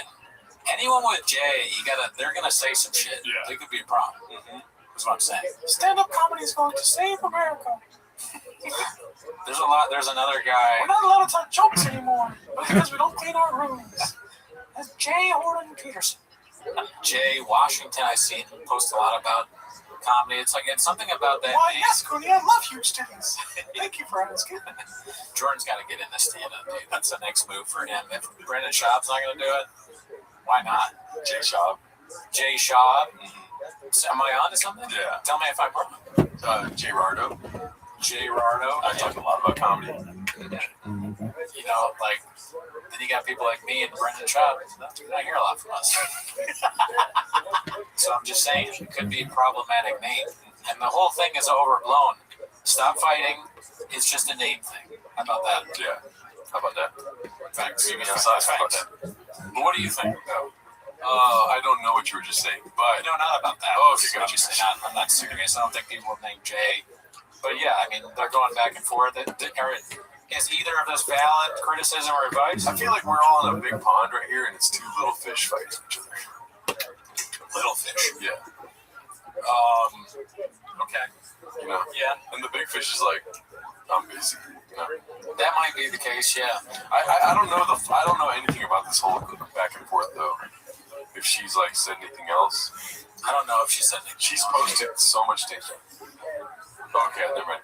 And then so she followed this up with a 45 like stand-up post. So you know, just pick your battles. Honestly, at the end of the day, she looks disgusting. She looks like Larry David with black hair. I wonder if this is good for them because they get a little bit of, you know, people are watching now, but it's all comedians. Yeah. You know, they're not gonna. Maybe they go to the show. It's content for other comedians. No regular people are looking at this and going, oh man, someone was being mean to a comedian that I've never heard of, and then they should write jokes. What does that mean? I don't care. But we care. I mean, or at least I find it interesting. Yeah. But at the end of the day, as long as you've been doing comedy 45 years, you're good. Yeah, if you're 27 years in, you have all the right opinions. I say this: don't talk to me until you have been in comedy for 28 years. Yeah. Don't talk to me until you kill at the heart band. It's not about whether stuff is funny; it's how long you're doing it. Yeah. That's what I always tell people. Any job, I go. It's about the length of time you've been somewhere, not the product, not the end product. The end product doesn't matter. How long have you been doing this? Yeah. You know, that's just facts. Where is this thing? I'm going to try to find something. What else you got? Yeah. What else I got, Chin? What else you got, Chin? Well, I don't know if you'll be impressed with this, but I did make my first bet on Kalshi. Oh, no. Yeah, you probably don't like that. What did you bet? Let me guess. Did you bet that there will be democracy in Iran? No, I don't do the politics. Okay, cool. No, UConn. They were in the Elite Final Eight. Four. Yeah, but I bet on the Elite Eight game, and I put $100 on it, and it's my first ever Kalshi bet, so it's legit. I can't get arrested for this. Yeah. And then, so I bet on them, and then I looked at the score, and they were down by 19 at halftime, and I was like, I got really depressed, honestly. I don't know why it affected me so much, but I'm going through some shit personally. So I was very Just depressed. your bet. That's the only thing you're going I wish it was just a bet. And so I was depressed on my couch, and I was like, my life sucks. I hate myself. And so I texted my group chat. I said, great first bet. Fuck me, blah, blah, blah, blah. And I left it alone, and then I waited, and then I saw, like, in the middle of the second half, they were down by a certain amount. They were coming back. And I thought, well, it's over anyways. I'm going to stop. I don't care. And so then I got a text from the group chat saying, oh, my God, UConn won. I thought they were fucking with me. I turn it on. Apparently, they came back from a 19-point lead, and with 10 seconds left, they stole the ball from Duke, and the freshman hit a three-pointer from almost half the court to win by 1. Damn. So I was like, damn. Oh, I saw that video on X. Yeah, I couldn't believe it. And Kalshi is, this sounds like one of the podcast that does an advertisement, yo, Kalshi, bro, like, fucking angel. You gotta get on that shit and be like me, scoop the bag, bro. But anyways, Kalshi, bet on whether or not I'm gonna say the N-word next show. Yeah. Maybe I'm for Trump this show, maybe I'm not for Trump next show. Bet on it on Kalshi and shit. I got the insider beat on that. Kalshi, do I like huge tits or not? Do Miguel like huge tits or Dorado like huge tits? Who the one that like? Is that story for real though, or is it facts, or is it cat, bro? Next week we'll have more followers on TikTok or Instagram. So, but when you bet, I guess I'm not really sure how it works, but it's like a stock or something, or I don't know. Yeah. But that's not my shot right now. But I do know that you get, it's almost functions as a high yield savings account because you get 3.25 interest. Right. So if I never bet again, I just put the money, whatever money I got in there, based off of the amount. So I may just leave it like that. I'm trying not to become addicted to gambling. Don't do it. Yeah, I might just leave it. Yeah, dude, life is so much better when you just accept the fact that you might die today. Okay. Like, I'm gonna die today, possibly. So, knowing that you could die today, what would you do with the money I have in Kalshi? Oh, dude, you're focused on the money still, dude. Knowing that I'm gonna die today, I'm gonna go to the coffee shop and get my coffee and get called homeless. And then someone's gonna feel like shit when I pass away, dude. You know what I mean? Yeah, a bunch of people. No, so, okay, what was the question? What would you do with the money that I have in Kalshi? Do you want to know how much it is? How much is it? $5 million. No, it's 300 something now because everything's. I mean, you could leave it in there. Yeah. You know what I mean? I'm not like the kind of guy that's accepting death every day and spending all the money he has in that day. You know, I'm just the kind of guy that's like, live like today's your last day. What am I gonna do? Shove a Sharpie in there. It is funny to think you're dying and you immediately think of like a measly amount of money in Kalshi. What do you do with it? Like, I can't waste it.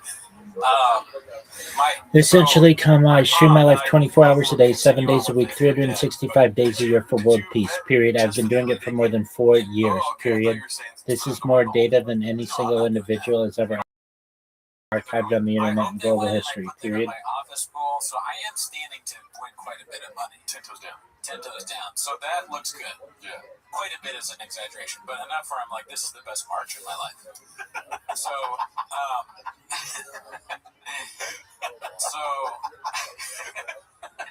that was the best April of my life. Yeah, March and April, yeah. That keeps going. That's what I love to do. I love to joke about like these small things where, because my friend texted me, he's like, dude, that UConn game, because he knows I'm a fan. And I go, yeah, I did this Kalshi bet. You know, they're underdogs, and I won. I'm so happy. And he's like, yeah, it's awesome. I go, yeah, best day of my life. As if that $180 is better than any other day I've ever lived. On that day, I was incredibly depressed. But, okay, so with Kalshi, I was looking at it, and it actually made me kind of sad because, like you were saying, they have sections, right? You look at sports, politics, all these things, as you crypto. As you look at it, the categories, like one of them was you can bet on whether there's going to be more tech layoffs. Just made me feel gross. Yeah. And I know you can bet on war and whether people are fired. And so I think that should be legal, probably. Yeah. But and also gambling in general, kind of like what I was saying with CoffeeZilla had a video about how people are addicted to it or whatever, and you can bet on stuff. You'd be much better off just putting a Sharpie up your butt, I think, than betting, like basically turning your phone into a thing that makes someone else rich. Yeah, dude. I don't know why people are so bought into this gross system. I agree, but for me, it's not like I'm going to do it all the time. It's like whenever UConn is good, especially when they're kind of underdogs, I'll do like a small bet, for fun, because it makes the game more interesting. But I'm not like, Joe Biden's going to sneeze or whatever that you can do now. That is kind of, don't turn your whole life into it. Did you see that video of Joe Biden in a Waffle House? No, what happened? He just, let me see if I can. Now you got me betting on that. He sneezed there? Fuck, I missed out. That's the worst thing about betting is because I was so happy when I won, but then I immediately was like, fuck, I didn't bet it more. I texted, fuck my life. You're addicted to gambling, dude. I am, yeah. That's the new chapter. Okay, so it's boring, too. It's like hack to be addicted to gambling, because everybody is. Oh, I guess this is a long time ago. But I just saw this. Have you seen this video? I don't think so. This is a long time ago, but Essentially, I stream my life 24 hours a day, 7 days a week, 365 days a year for world peace, period. I've been doing so for more than 4 years, period. This is more data than any person has ever uploaded to the internet in global history, period. When I go viral, I want to make everyone who has helped me along the way extremely successful, period. But yeah, dude. I'm not into the gambling thing. Here's the thing, though. I do it every day. I'm just kidding. I don't do it every day, but during NBA playoffs, I do find it fun to do the over-under. Data is Earth's #1 resource, and I have more data archived on the internet than any person in global history. Pick'ems. Yeah, Period. so you do a little bit of it too. Top. What is it called? Picks. I don't know. Prize picks only around. Literally only in the playoffs. You know, I told my wife that I did it, and she was like, "Delete it." She's mad, kind of that, and I get it because it's like you're wasting your money, our money, I guess. And I remember thinking about how Othman, he's kind of the one who told me about Kalshi and all these different things. And I imagine his wife feels the same way because he invests their money in like Fartcoin and like poop coin and all this thing, all these things. It's like a get rich quick scheme in a way. My wife said, "I don't like that you're scheming." Because that's what I was. I told her, I was like, it's a high interest yield account, you know? And then, like, as I start trying, like, really high, I put in 20 on that bet, and it'll watch it grow, and then it will be rich. I hope you have a great day, period. Like, my scheming is such a long-term thing. I also worry that, you know, when people are doing Poker Stars, that got shut down by the government. And now, everyone who had money in that just lost all their money, too. That was suck ass. Luckily, I wouldn't lose that much. But, you know, if I built a little coin on Kalshi and then they were like, actually, it's illegal, I would be furious. Yeah. But, you know, who cares? Yeah, dude. So you were. I was not able to record yesterday because of my show out in Huntington Beach or whatever, Costa Mesa. Yeah. And somebody, I don't know how they got the inside information, dude, but they were making some wild claims on here, dude. Yeah, this was you, I think. California man convicted after breaking in and licking woman's toes while she slept. But I live in Seattle, so how did you make bail? I didn't give you money. That's not my beard. That's not my beard. This one's definitely got a haircut in the last year. It's been a year since I got a haircut. Yeah, I guess it's not you, but it just sounds like something you do. No. Is Cooney going to do the show alone this week? Free Geraldo? I thought it was you when I read that, to be honest. And then, of course, when I shared a post yesterday of you watching hentai, saying we're no show today, it's coming out tomorrow. That was me. Yeah. That was me.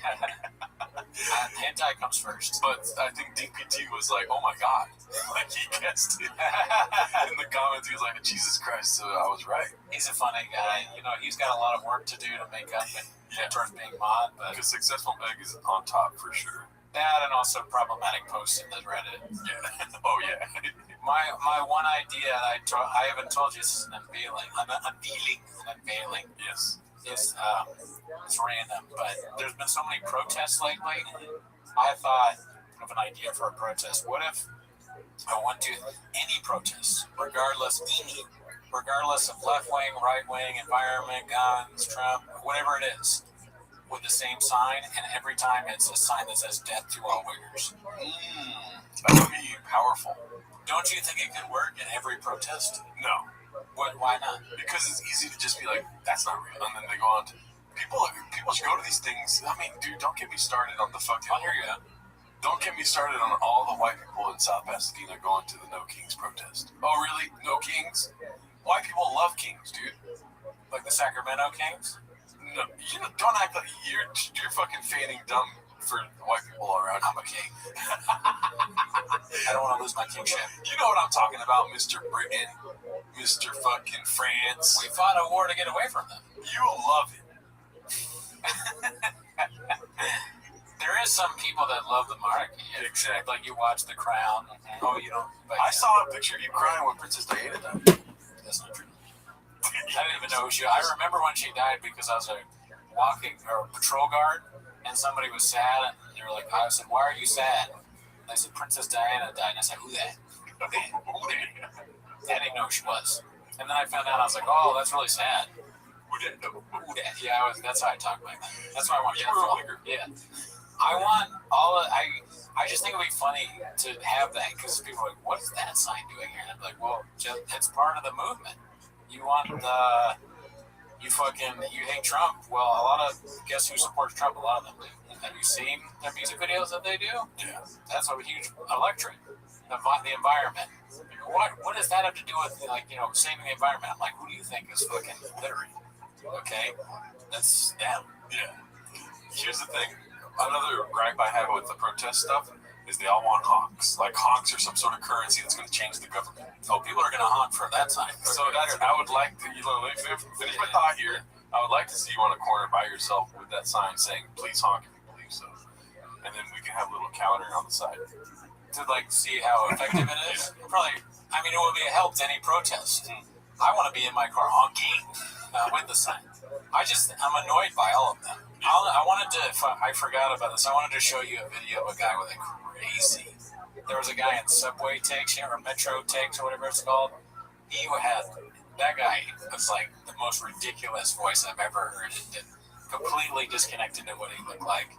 But yeah, I'm a one-issue guy. I've often said this on the show, okay? We focus, it's natural to want to fix everything, right? But you gotta narrow down to, it's this guy. Top left? Yeah. Okay. But you gotta narrow down to one thing, right? I was trying to work on junk mail for a while. Seems like an easy fix. No one would listen. Now, let's get rid of wiggers. Let's stop it. Let's figure out what this is going on. Shut the whole thing down. No more of them. Well, what was your success rate with junk mail? 0. Then why are we trusting them? But yeah, I didn't really try. People, here's my thing, dude. People have this fucking romantic idea of how you get things done. I'm gonna go to Michael's. I'm gonna get a thick marker, dude. I'm gonna stay focused. I know it's a marker. And I'm gonna write out a huge sign. I'm gonna draw a nice eagle. But the eagle's mad at America, whatever, because there's kings and stuff like that. And I'm going to stand on that corner. I'm going to hold this. Why? Why do all this? Because you want to show that Trump sucks. Oh, we don't fucking see that ourselves, dude. Even people that follow Trump are like, oh my God, he kind of sucks. Everyone knows that he sucks. Yeah. The no kings protesting is like we have no, what is it called? Deterrence. There's no deterrence with the fucking no kings. There's no if you don't fucking hear us out, we're gonna hurt you. There's no, dude, you think it should be more than that? Dude, if you're gonna be saying no kings, you gotta take some action, dude. Okay. You know what I mean? That's a take. Yeah. And all it was, dude, I got so mad. Whenever it was, Friday, Saturday, what day was that? There was the No Kings March in South Pasadena. Oh yeah, we're really moving the needle there, right? And I went to go get my coffee. And then I came back and they were gone. It was a photo op, dude. It was just and when they start knocking on their doors, when the real revolution takes place, they're going to be like, I was at the No King. I didn't want this. South Pass probably has a lot of people that are way anti-No Kings. I would imagine. The rich people, there's probably a lot of people that are Trumpers there. Yeah, so they're super kings. Yeah. They're against the anti-kings. Yeah, that's what I meant. But they're closeted fucking homos, dude. I'm sorry. No, that was an analogy, not like that. They're they don't want to come out and be their true selves, and I hate people that don't do that, dude. You know what I mean? They're instead a bunch of old white ladies are on the fucking street, a mission in fucking Fair Oaks, no kings, demanding honks. And dude, listen, when honkies want you to honk, what are you doing? I'm not honking. I refuse. I'm just driving. But if they don't really want to honk and they're kind of downtrodden and stuff like that, but the sign says it's a super happy face, honk. Yeah. I'll give them one, and then maybe that lifts their day up. But when they're angry and white and screaming out to honk and no, get that, and there's people taking pictures and shit, and little Latino fucking photographers and shit. Red Bar, perfect example. Red Bar talking about the Latinos that are taking over South Los Angeles with cameras and stuff, and they're helping these white people out. Thank you, Red Bar. I agree with that 100%. Oh, you shouldn't have got me started on this, dude. And then they're screaming at you to honk. I'm like this. Fuck, you're the king, you fucking bitch. You think they're the king? Dude, if Trump was here right now, you'd suck his fucking dick. Whoa, okay, I don't understand any of that. I don't either, dude. I just make thoughts. I'm not connecting shit, dude. But I do think so. if you want to push it farther, how far? January 6th? Like, wait, what? You were saying, Oh, no. no king's not enough. Dude, I don't know. I don't have the answers to this. Okay? Like, dude, but it's just annoying. Like, you know what I mean? Start a fucking book club or something, dude. You know what I mean? Read the Constitution, whatever you want to do with your homies and stuff like that. I just hate, like, you know, as a person of color, I just don't like all this fucking stupid shit, dude. I don't agree. Yeah, that's annoying when someone says something like that. It's like, why not just say what you want? Right. The old white ladies, though, what do you expect from them other than the protest? You think should they harm themselves? No, you're dumbing down my argument here. Oh, okay. No. I'm done. Yeah, you're dumbing it down because you're acting like I have any hope for these old white ladies. I have no hope for them. I fucking hate them. Why? They're feigning interest in something that they have no interest in. And they're doing it for, like, security and safety instead of, like, actually wanting to cause some good in the world. And why? Because I'm able to know exactly what you want to do, dude. I have superpowers, dude. I have a white brain, dude. I'm seeing the shit. I see the Latino photographers. I see the white people holding signs and how angry they are and how quick they left. It was a photo op, dude. They didn't want to disturb the fucking white city of South Pasadena, so they were just out there for 5 minutes. Anyways, Okay. this is a comedy podcast, so I was just joking. That was all a joke, but There's not enough Viking ships in the... no, Viking ships were in land. They had a lot of sacks. What's the safety and security? You think, is it the thing you said about, you think that they can say, I was at the No Kings when there's an actual revolution that will save them from being, like, murdered or something? Because I got white brain, dude. You guys think about this stuff. You know what I mean? Your blood is full of revolutions and stuff like that. Our blood is full of surprise attacks. You know what I mean? Interesting. Okay. So, Yeah, I don't think that anything would, if there's a revolution and people have a problem with me, I doubt anything's going to save me. right. Like, that was on 10 minutes a shot. No, I will be fully unprepared for any kind of revolution. Yeah. I got in a really dumb argument yesterday, dude. Do you want to hear about this? Sure. This lady was like, the earth would be better without humans. Man, I'm dumbing her argument down by saying that, but she was saying, like, if humans weren't here, the earth would be in such a good place. Can I ask you a quick question before you, and I'll let you say the full thing, but was this one of the exes? No. And saying that after you said, No, that's a good ditch. that was her response to you, hey, how you doing? The world would be better with Believe it or not, but there's some women out there that are my ex. Fair. But no, so yeah, she said that, and then I was like, all right, you know, and then I was trying to say something about snakes. On was Karis. I swear to God, this is the real conversation. She goes, no. What do you think about that? So retarded. I'm not even gonna fucking address it. You know what I mean? If we weren't on Earth, it would be a lot better. Acting as if humans are not natural to Earth. Like that's what you know? And it's just like kill all humans like this. Yeah. What side are you on, dude? Well, the end of the podcast rests on your answer. Oh, yeah, I want to be alive. Exactly, dude.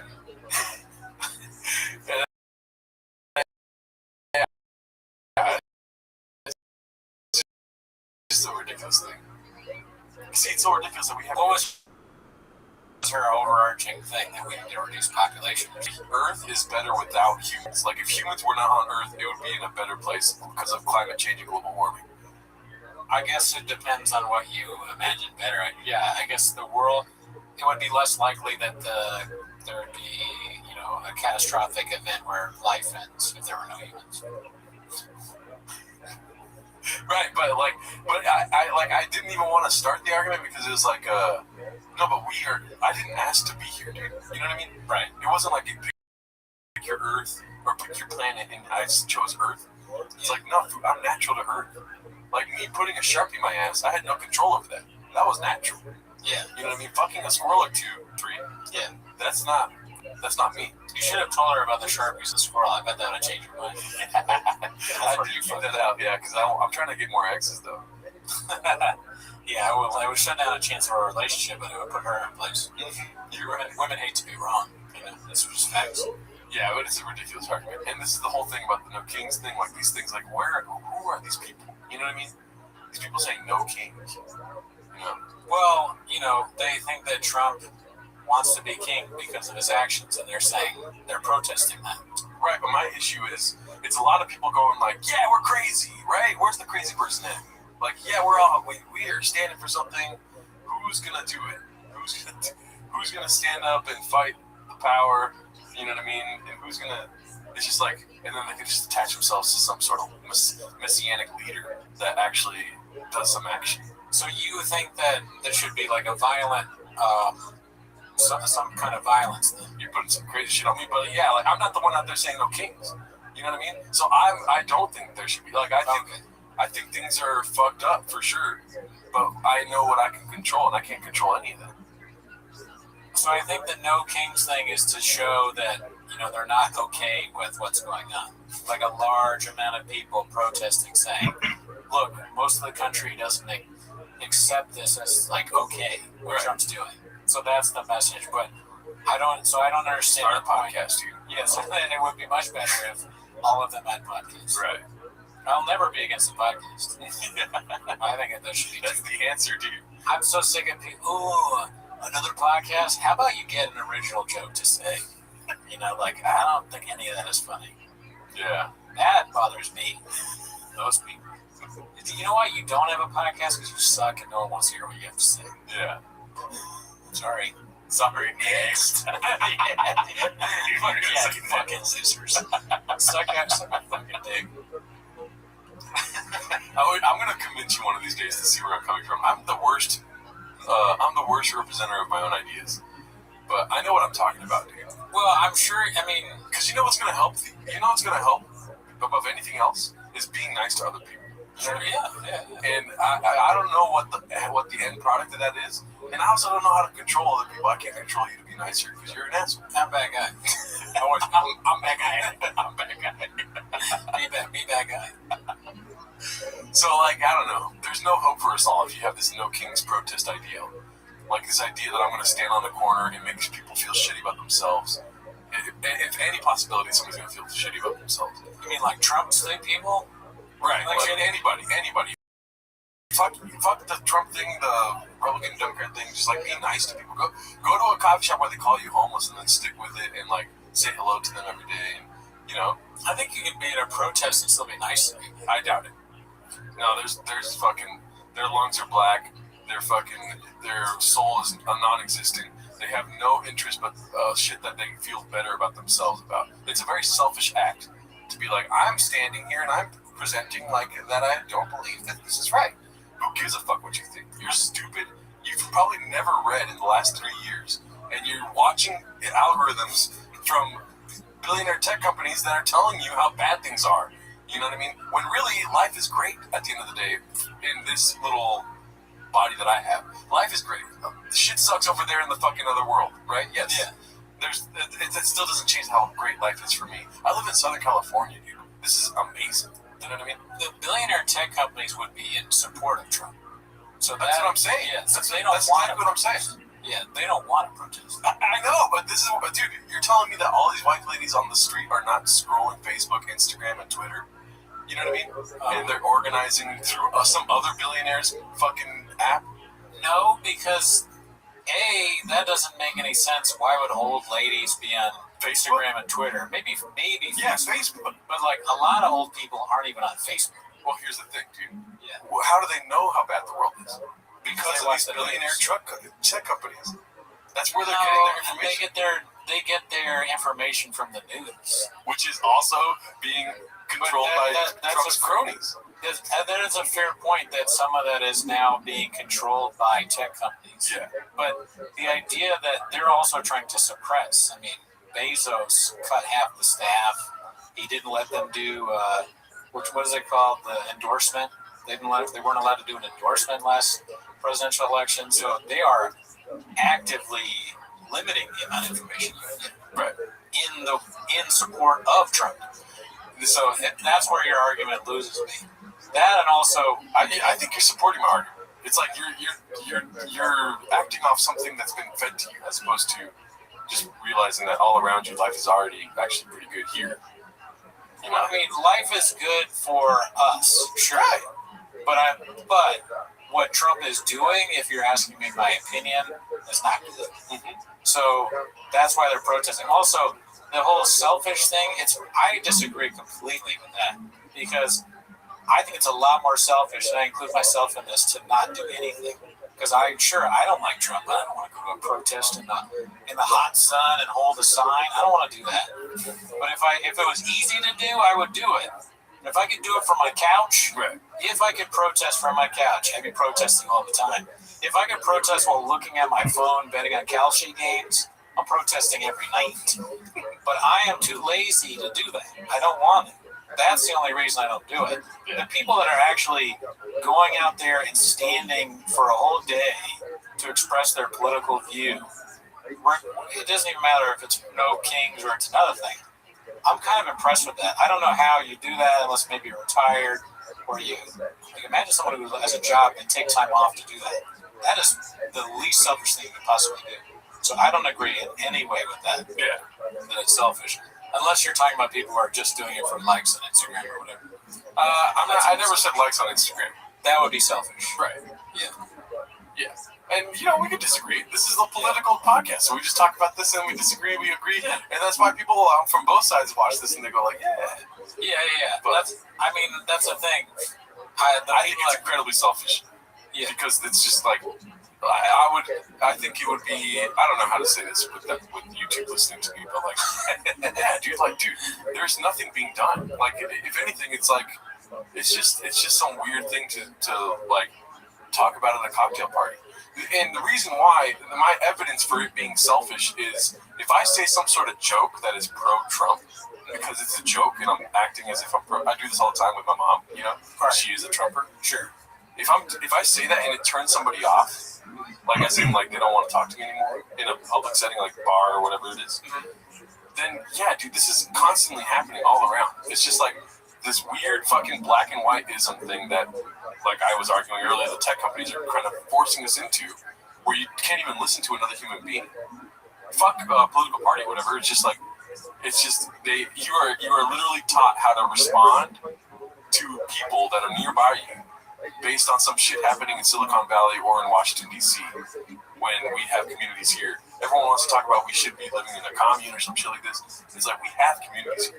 You know what I mean? There's a fucking get-together at this garden every Wednesday where people get together with their fucking shopping carts. Yes, we're all homeless, right? But we're all able to talk and see each other face-to-face. And like, but I argue that people like to think that they're doing their own research or like finding their own solutions to things, but it's all being fed to you some way, somehow. So what I would say to that is, I don't know, but there could be some truth there with like the tech companies that have social media want you to constantly be looking at your phone and always reading what they have because they make money off that through advertising.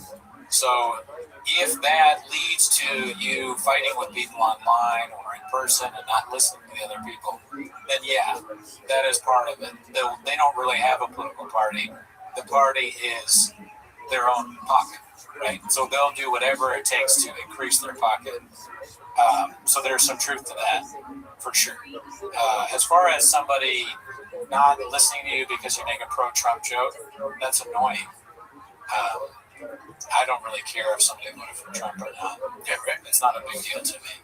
So, like, yeah, I always like kind of roll my eyes when people are unwilling to accept somebody because they have a certain political view. We can talk about it, but it's not gonna make me mad that you fucking voted for Trump. I'm not gonna never talk to you again. Right. I don't think that whole thing where it's like the tech company caused that. I'm not sure about that. I mean, there's, like I said, they like just people using their stuff, but the tech companies like Trump.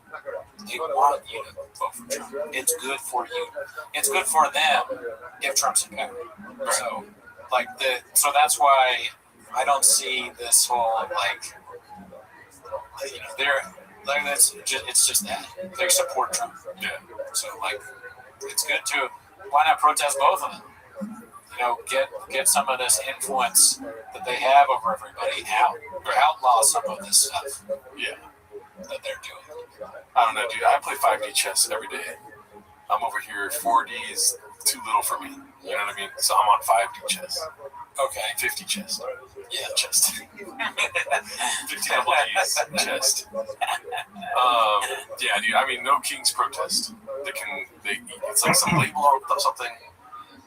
some wild guy does some crazy thing attached to No Kings protest. Now it's like, I don't know, dude. I just think of things differently. Everything's fucked. We have no choice. This is not a free country. You know what I mean? There is no choice. Truth to that, yeah. It definitely doesn't seem like it. You're kind of fucked regardless here. Yeah. But still, it's still pretty good. Yeah, I mean, dude, I bought a pack of shirts. Yeah. And also, thank God the tech CEOs don't know how many X's I hit. Or they probably do, but I'm saying they didn't stop me from. They're shadow banning you. Yeah. They're telling my exes he's been messaging a lot of other exes. You know, he's on to us about this whole white ladies at the South Pasadena No Kings protest thing. Yeah, I mean, and I talk shit about them, but if I was a tech CEO, God knows what I would do, right? I'd be filling my pockets too, probably, and have some sort of weird justification for it. Like, well, it's just, I only do it 10 minutes a week. Some sort of 10 minutes of job justification for enriching myself. Yeah, at the detriment of society as a whole. Yeah. Who knows? But I don't question it because YouTube likes us. Yeah. I think they're great. Yeah. They've never done anything wrong. They've done a lot wrong. I don't know, actually. I thought that would be funny to say. Let's see what this guy says. Were you, just his voice. Just listen to his voice. He's a wigger. Yeah. Take New York City breakfast scene is mid. 100%. Okay, we're done. New York City breakfast scene. I went to, I forget what the place is called. Pretty good. Yeah, I mean, I haven't been there in so long, so I don't know what it's like now, but I like bagels. I went to the Tui's. Have you been to Tui's? No, I know what you're talking about, though, down that way. I went to Tui's for pancakes with my best friend. And it was pretty good. The server had a septum ring and huge Viking ships. Oh, wow. Yeah. It's the best day of your life. Oh, yeah, dude.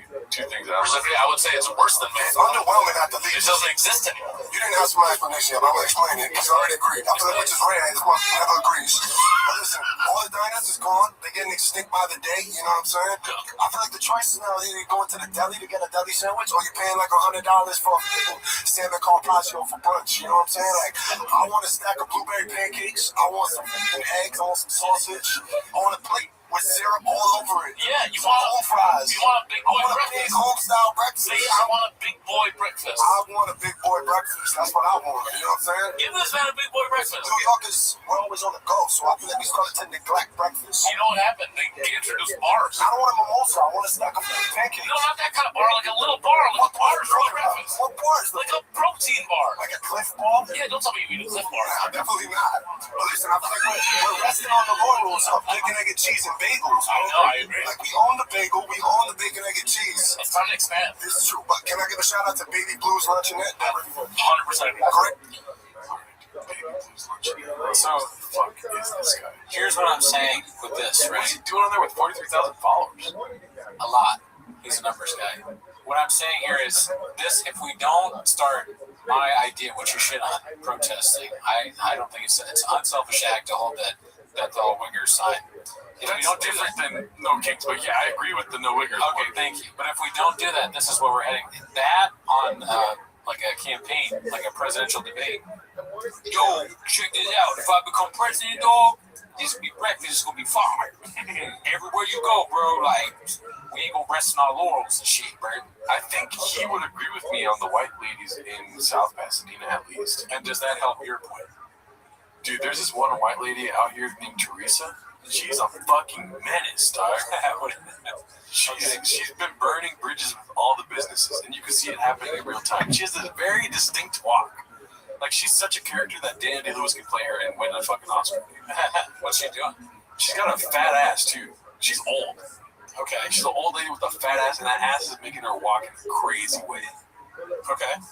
And she goes to these businesses and asks for a lot of ice. She really wants ice. So she's burned the secret coffee shop down. Like, there's one day, I think I told this story way back when it happened, but she was in line behind me, and I was like kind of standing off to the side so that people could still walk by. Oh, yeah. Right? That lady. Yeah. And she goes, I'm going to stand here if you're not going to fucking move up, whatever.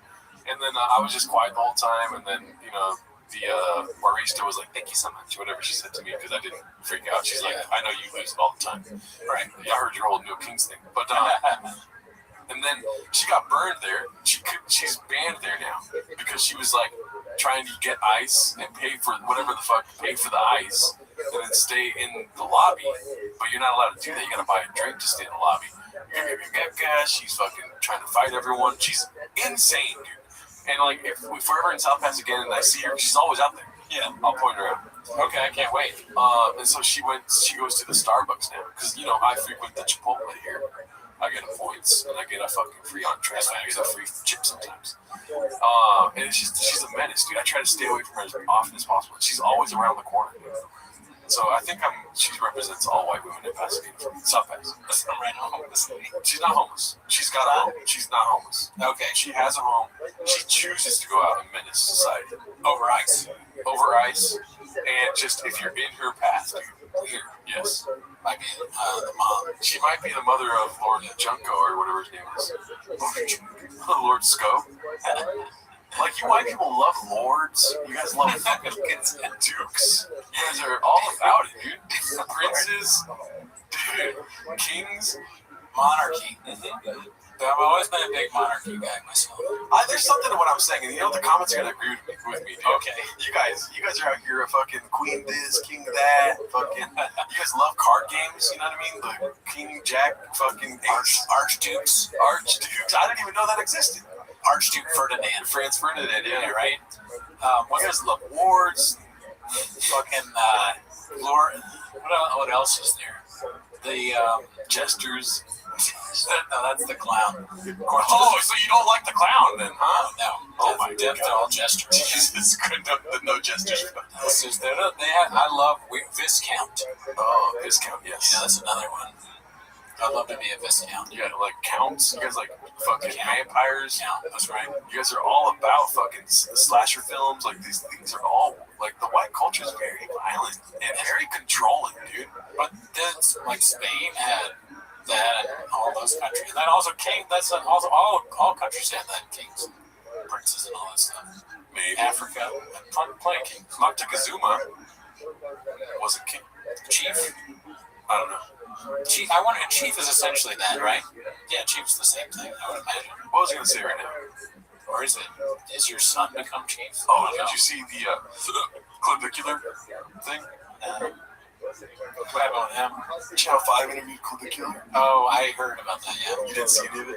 That was it good? Oh, dude, the ending is very funny because he gets mad that he didn't ask about Luke's vaccine. It's very funny. We can end on this if you want. Do you have anything else? No, I ain't got nothing else. I don't know a whole lot about clavicular, but I do like Channel 5 and what's his face? Andrew Callahan. Yeah, he's a good interviewer. Let me try to find.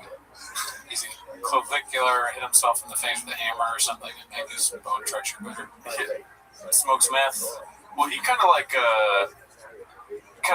gadooshed that whole narrative. Yeah, okay. So he doesn't smoke meth or hit himself with hammers. I don't trust anything he says, actually. Okay.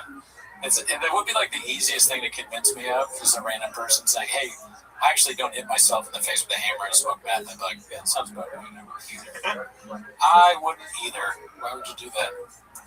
What are we doing here? Luke's Max. Okay, so this interview is an hour and 4 minutes. Towards the end, he gets really upset because he didn't ask about Luke's Max. Okay. So I'm trying to find that. Oh, here we go. Thanks. Wait, why is it there? No! God damn it. I fucked up. Almost there. Team's fault. I'm gonna come. Right here. God damn it. It's very funny that he got upset with this thing. Sounds good. Oh, here we go.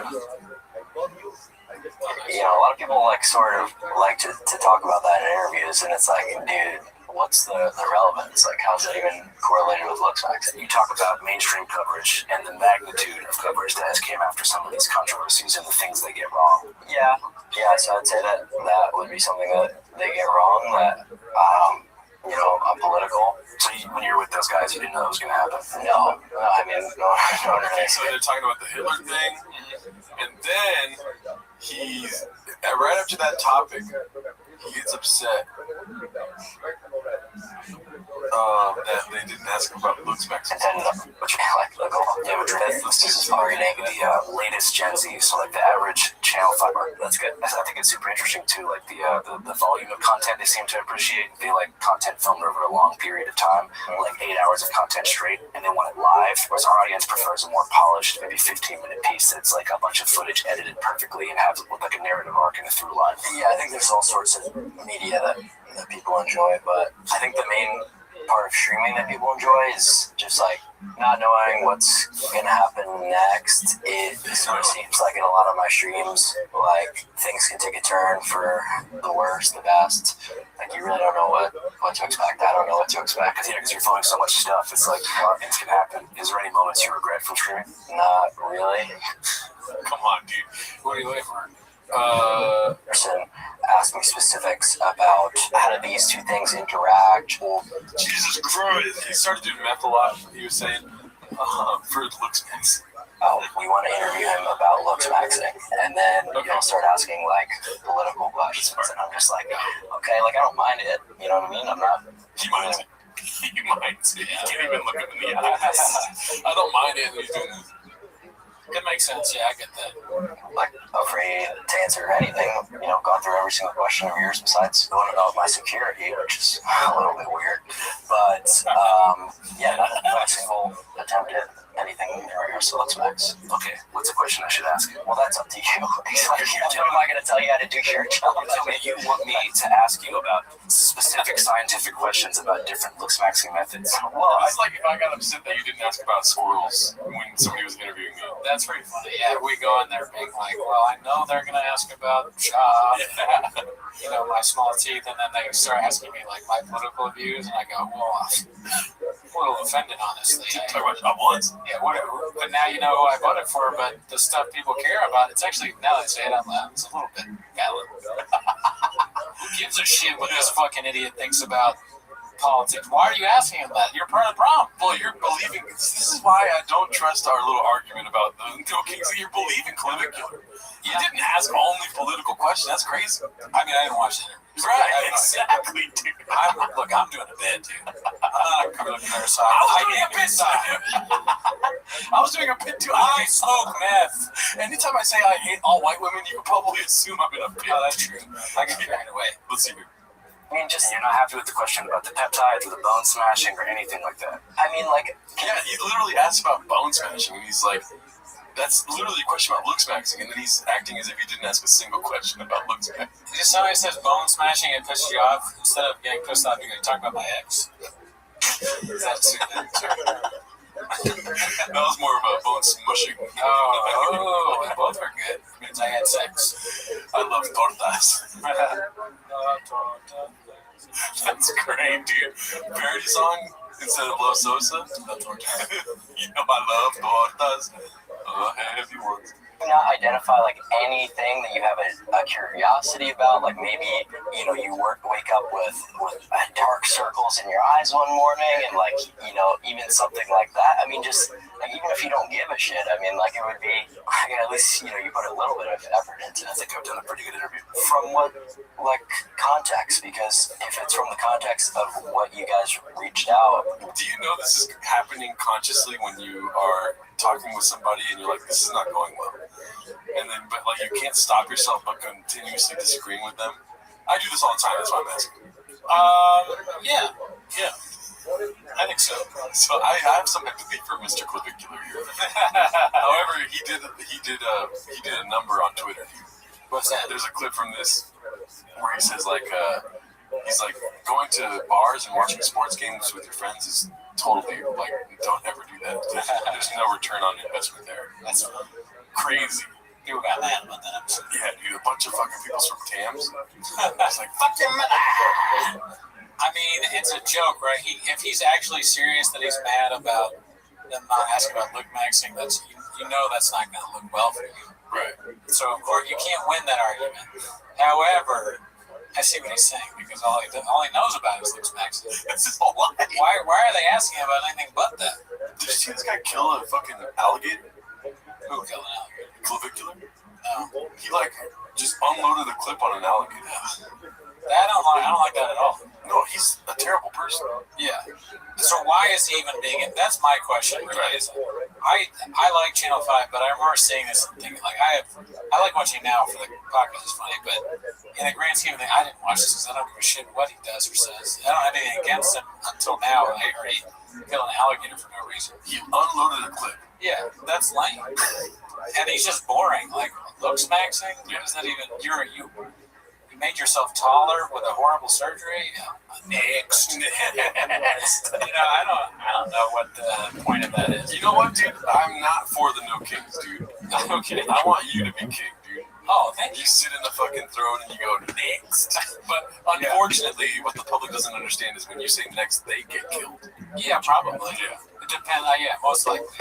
But look, I've said this a lot. I think I should be king. I agree with that statement. I think I would be a good. I don't know, but I would. There would definitely be some bad people who died under my reign. Dude, and I don't know if you know this popular saying he has, but he's like, that's so jester. You know, It's a saying. he has a saying where he's like, it's jester. It's jester. I don't like that. He's all about looks maxing, and he's not about jester maxing. Jester maxing is what we do for a living. Oh, okay. Good. Like, I like that. You like do it, right? I like that. Sure, jester maxing. I mean, I don't know what it means, but I'm down. But I mean, dude, if I look around your little castle, we're in the foyer. What do they call it? Where the throne's at? The throne room? Yeah, I think so. Yeah. And I look over to the side and I see this guy. I'm thinking jester. Yeah, I don't know. I don't even know if I'd hire him as a jester. To be honest. Oh yeah, you are in complete control. You took this analogy further. You've been thinking about this. Yeah, I'd be like, I'm bored by you. Next, but I wouldn't kill him. But just next, probably. I need somebody else. Honestly, dude, I'm not gonna lie. The realm would really appreciate it, and I'm doing this for the realm because I'm selfless. Yeah. I'll be jester. Okay. And the little banter we have back and forth. I make fun of you. Yeah, I'd be willing as a king to. I'm not a king that's not gonna let anybody make fun of me. I might have an alligator unit. or shop if you just. I mean, that's if you go total like dictator mode. If I can afford shop. Or dictate. Yeah, I mean, I would force shop entertain you, sure. Why not? How the tables have turned. Oh, you're a big guy. You can beat me up. Not anymore. I'm king. Yeah, do what I say, or else everybody goes. Alrighty, I think that's it for this week. See you next week. Check out Sandbaggers on the Patreon. I did an episode with Tim Obis. Sandbaggers. It's 2.5 hours. I'm planning on doing. I have a video for the first one, but the rest of it's going to be audio only, and it's only an hour long. It's hard for me to control myself. I like it.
had, and it was really excellent. Luigi, you're the one who put the film together. You figured it all out. And first of all, what was the technology that you guys used to recreate everything? Yeah, I just want to say there's about 10% AI in